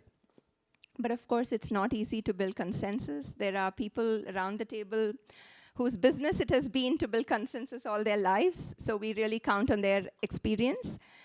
Both civil society and from the UN system, trying to really galvanize the voices that can hold the bottom line. I think this session is organized because we want to listen very carefully to the devil in the detail. So we need to locate and listen carefully to the devil in the detail, the voices that are seemingly saying the same thing, but actually coming from extremely different standpoints. Words like trust, which were discussed in the last session very, very beautifully, very evocatively, but we do not mean the same thing when we say freedoms, when we say trust, when we say openness. We all mean different things, and so it's very important to start there from these imaginaries, but then go closer to the norms, ethics, and pathways of digitalization. Of course, you know, when the WSIS happened and I had the privilege to be in those spaces to actually watch, listen, and learn, it seemed like human rights were really very important to protect. They continue to be important, but in the context of structural injustices in the world, we also think there are emerging anxieties around the geoeconomics of data and AI. And the question of, are our institutions ready? Are they anachronistic? Can they mediate social justice? So we are at a very critical juncture. The session actually is a series of questions, and it's in a very interesting format that I was part of some time ago in the University of Western Australia. It worked very well. It was for a thematic conference on tech crimes. So, you know, this was build it, break it, and fix it. So the first round, which is build it, will answer the question as to why is the UN Global Digital Compact critical to address the gaps in digital cooperation? What is its promise? The second round is the break it round, where we have to get real. We have to really look at this proposition and see if we can at all build it. So the second round will be a set of propositions that are really where the rubber hits the road, so to speak. What are the gaps in the UN Global Digital Compact? Is it really transformative? Is digital justice even possible in this world? You know, we are talking about you know, the climate transition and the challenges confronting us, and similarly, the digital transition. And the final fix-it round has, it's a moment of pause. Step back and say, you know, these are all people with vision, people with optimism, who will bring it together and say, how can we make the UN Digital Compact a powerful basis for a global democratic digital governance paradigm? How do we realize the spirit of the WSIS? I was discussing with Henriette this morning, and we agreed that the WSIS you know, agenda, the Geneva and Tunis agenda, was very, very precious. It's important to keep it with all its flaws, because it does articulate the need for an inclusive, people-centered, development-oriented information society in the data and AI age. It didn't anticipate, but we may add. So without ado, I'd like to suggest that this is the format. We will have 5 speakers per round. The first round is a build it round.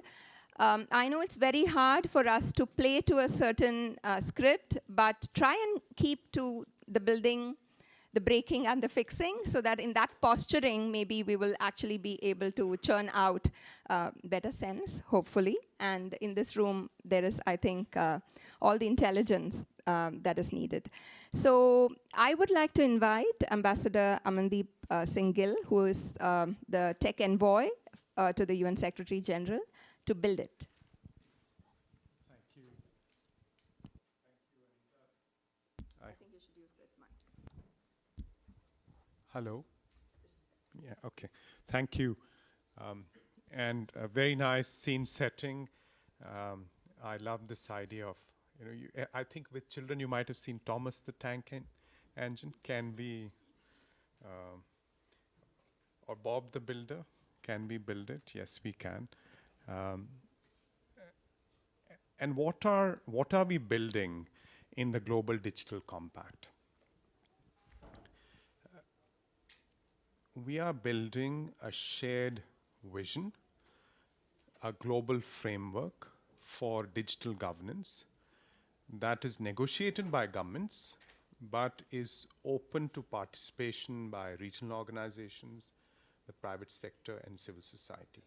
So the process has an intergovernmental bias in a sense with multi-stakeholder inputs, but then even the product that is open to multi-stakeholder commitments and participation.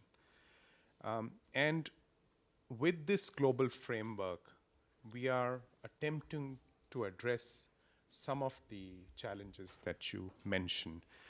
Lowering the entry barriers to digital governance for more countries, more civil society participation, more of the private sector beyond the usual suspects beyond big tech to participate and then shape together. So there is that opportunity that we are trying to build. We are also trying to build and shape a transition away from solutions orientation to ecosystems and infrastructures for digital development. And let me just pause here because I think this is very critical for digital justice. If we just stay with the connectivity paradigm, that all we need to do is bring the 2.6 to 2.7 billion who are unconnected online, and good things will follow. All we need to do is look at specific problems and use digital technologies to solve those problems. We will have progress, no doubt about it. And there's plenty of evidence out there what additional connectivity, especially broadband connectivity, does to economic growth, social participation.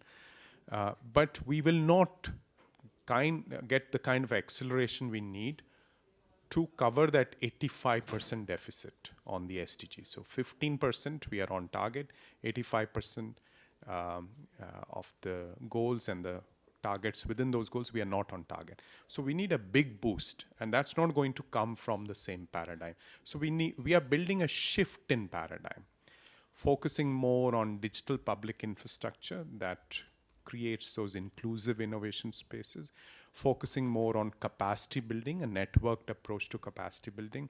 As the SG put it in his policy brief, creating 1 million digital champions for the SDGs, 250,000 in Africa. Focusing more on data commons, where data flows, data comes together to drive progress on the SDGs. Not just better measurement of where we are, and that's critical. I mean, you can't be navigating blind in this. You need to know where you are, but also data for the SDGs, where data is used in a more transformative way to innovate for the SDGs. There is also this aspect of guiding, steering the digital transformation, which you, as you put it, has to expand human freedoms and has to create that public social value. And for that, the policymakers need to feel that they are in charge of this digital transformation.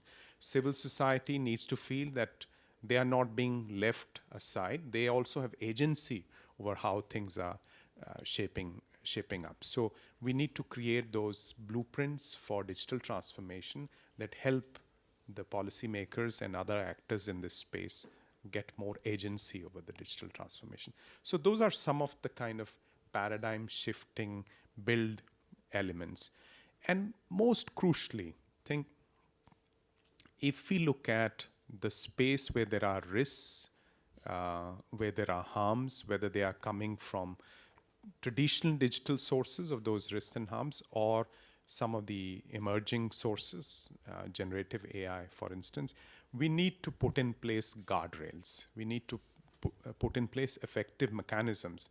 Again, as the SG has suggested, a human rights advisory mechanism, more proactive in terms of how legislations are shaped, more proactive in terms of how public sector interprets the law, regulatory frameworks, and also the suggestions around regulators, regulators' capacity and how e-safety commissioners and others should get together regularly to exchange experience, to raise the bar on accountability, and equally on data protection. So those kind of protection-related, guardrails-related areas are essential in this building exercise that we are up to. Lastly, I would just like to spend a minute on artificial intelligence, which is really a test case for what we are building. If the architecture that we are putting together, if these action areas alongside the commitments that we are putting together are not able to handle this latest manifestation of digital innovation, then it's not working. So therefore, we need to make sure that apart from the different very important conversations that are going on, the G7 Hiroshima process, the GPay discussions, the UK AI summit, that we make sure that all the other countries who are not participating in those conversations have a space where they can also shape how the governance of AI happens. And for that, the Secretary General is creating an advisory body on AI, a multi-stakeholder, a globally representative advisory body that will look at the emerging landscape of risks and opportunities, that look at the current landscape of governance. What are the gaps there? Is there a scientific consensus, almost IPCC-like, that we can build around the risks and challenges?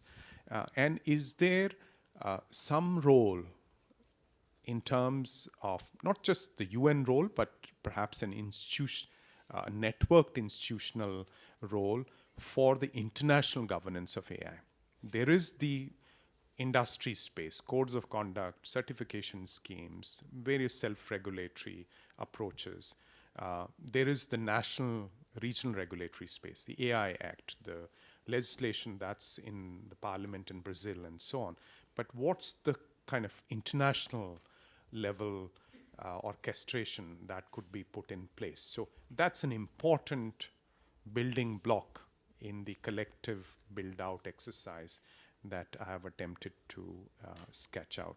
And let me just conclude by saying that this cannot be the task of only the UN Secretariat, cannot be the task only of member states, although they'll have to play the leading role. This building exercise has to be truly multi-stakeholder. All stakeholders have to participate. We have to co-create this together. Thank you. Thank you so much. If I might just break the order of build it, break it, fix it, because you have very limited time and a lot of people might just want to ask you questions. I gather you have to leave in about 20 minutes, is that right? So since we have the pleasure of your company here, and if there are questions to the ambassador, we could probably take 3 questions.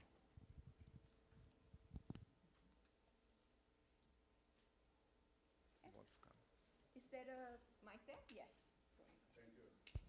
Thank you very much.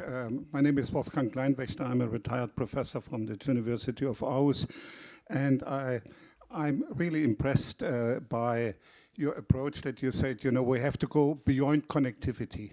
And I think the internet was always an enabling environment, and the focus should be of enabling individuals, enabling small and medium enterprises. So I think to create an environment where we can really bring the activities from the ground in the tradition of the bottom-up processes to the forefront.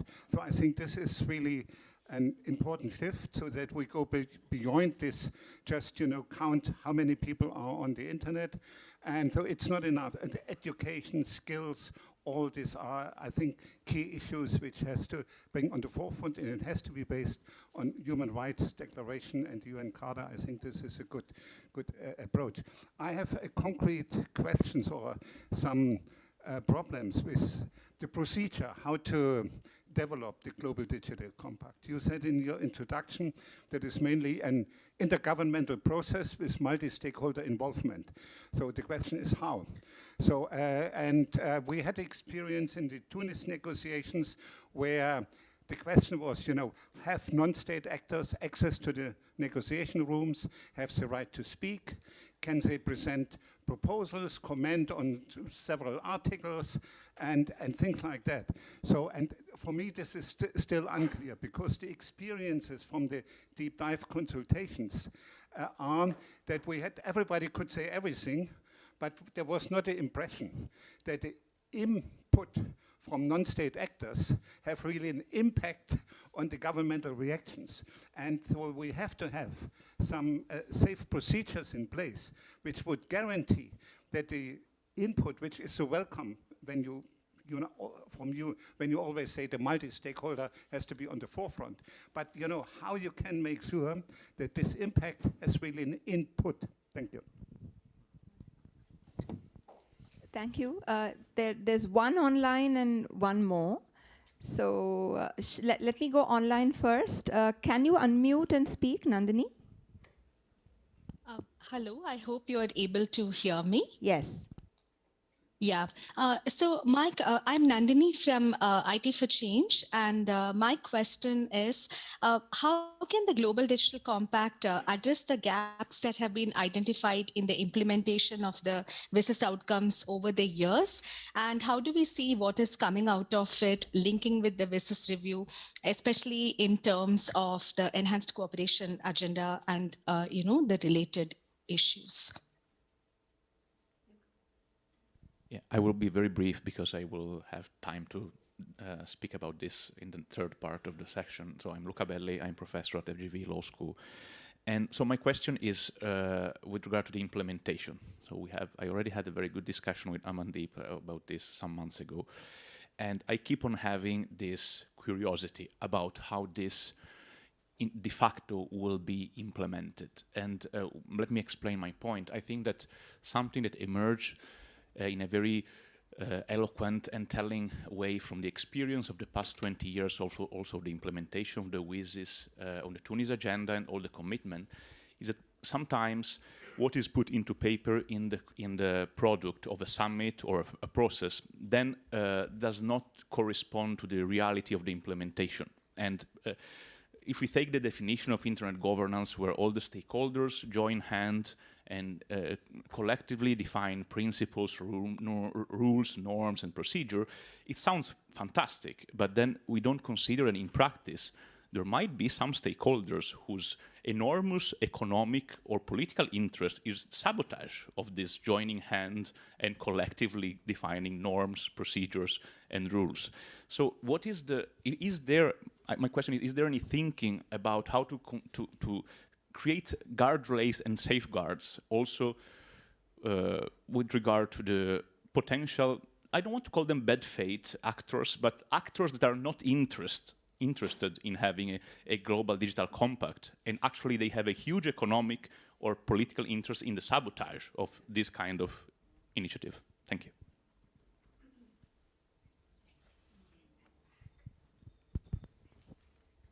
Sorry, Ali. Next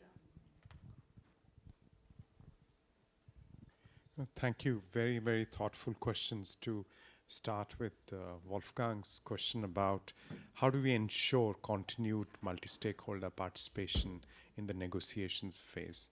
I think one is what happens inside the room, and you're absolutely right, having transparency, having different stakeholders in the room somehow so that they can see what's going on, and having the opportunity to shape that as well. Whether you lobby governments, your individual governments, governments of places you come from, or others. That's important. Equally important is the opportunity around the room, like intersessionally, for instance, for the co-facilitators to sit down with different stakeholders, listen to them, and take their feedback on, what do you think about this stuff? Just as the co-facilitators have been doing so far on their summing up, they sat down with different stakeholders, consulted them, took their feedback.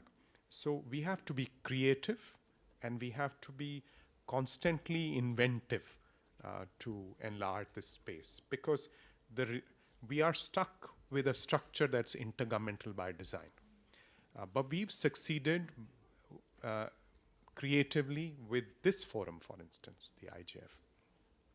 And even there is a recent example, the negotiations around with the chemical industry that our colleagues at UNEP facilitated. So they found some creative ways to engage with industry and to enhance their accountability, to find a space between hard norms and self-regulation. That space was invented, in a sense. So we'll have to keep doing that. And we will need your cooperation so that we can have that dynamic inside the room and outside the room all through the process. The question that Nandini asked about the gaps that are there. So in the Secretary General's policy brief, you see a chart in which different forums are put there, the IGF, and the WSIS forum, CSTD. Those are kind of, in the driving seat. But you also, that chart also allows you to see some gaps like misinformation, disinformation, which is not a big deal at that time. AI, again, it's not a big deal. The human rights element, it has been there from the beginning, the people-centered aspect, the inclusion aspect, but the kind of things we've seen since social media platforms became those multi-billion user platforms, they were not anticipated at that time. So there are some gaps, and those gaps are the one that we need to consider as we look at the build out of the GDC, as we look at WSIS plus 20. How do we address those gaps? Is it repurposing existing forums, tweaking their mandates? Is it just as we are seeing now with the AI space, the creation of this advisory body, that there is room for initiatives? I'm not saying forums, I'm saying initiatives, actions that kind of address those gaps. So that's, Nandini, that's an exercise that's actually already underway. And we have to be sophisticated, nuanced about it. And we have to, there is a lot of sometimes misinformation, disinformation about this, that this is somehow centralizing, that, it's pulling things to New York and things like that. And I've been at pains to emphasize it's exactly the contrary. What we are trying to do is pull together the insights, the outcomes of different forums so that people who attend them have a whole of government perspective, so that nationally also when policymakers go back and implement, there are no gaps. So we're talking not only of gaps at the international level, but we're also talking of gaps at the national levels where sometimes regulatory capacity is completely missing. Fortunate are the countries who can afford an e-safety commissioner, a data protection commissioner, a competition policy enforcement regulator, and so on. There are many in which these functions are actually inside the ministries. So there's a conflict of interest, and you're not up to date with what is required. So those are the kind of gaps at the national, regional level that we also need to look at, and we need to kind of create the incentives so that those gaps are resolved. And this is a kind of mutual learning, international learning that needs to be facilitated. So that building should not be just a kind of an empty building. It has to have that fluidity, that exchange that allows that learning to take place. On Luca's question about bad actors, what can I say? It's I think the good have to be more active. They have to be more proactive. You can't. Yeah. Yes. Thank you so much for that. So we move on, and without delaying, because we have limited time and we have 4 other speakers, I would like to invite Ambassador Regine Greenberger, Cyber Ambassador from the German Federal Foreign Office. Thank you, Anita, and also thank you for structuring this discussion in this specific way. I would have preferred to be in the fix-it part, but of course, you cannot choose. So what I'm speaking from a government point of view, more explicitly perhaps also from a MFA point of view, so foreign affairs, because diplomacy is the turf where I feel most comfortable. And some things that I say when describing how we try to help building the GDC is, of course, more normative than what has actually happened. But perhaps it's also my wishful thinking that it should work out like this. So the first thing that for me is important to state is that this is the moment to acknowledge that the digital gap, the digital divide exists, and that it actually has effects on achieving the sustainable development goals. And the trend is increasing. This gap is increasing. This gap is ever growing. And if you imagine AI, quantum computing, the metaverse, it is even more increasing. You can expect that it's even more increasing in the future. So it's also really the time to reorganize our forces, our energy, and try again to bridge this digital gap. And if you look from it from a local perspective, for example, from a German perspective, of course, we are Industry 4.0 giants in digitization, but also public administration digitization dwarfs. So if we are completely, only moving in our national domestic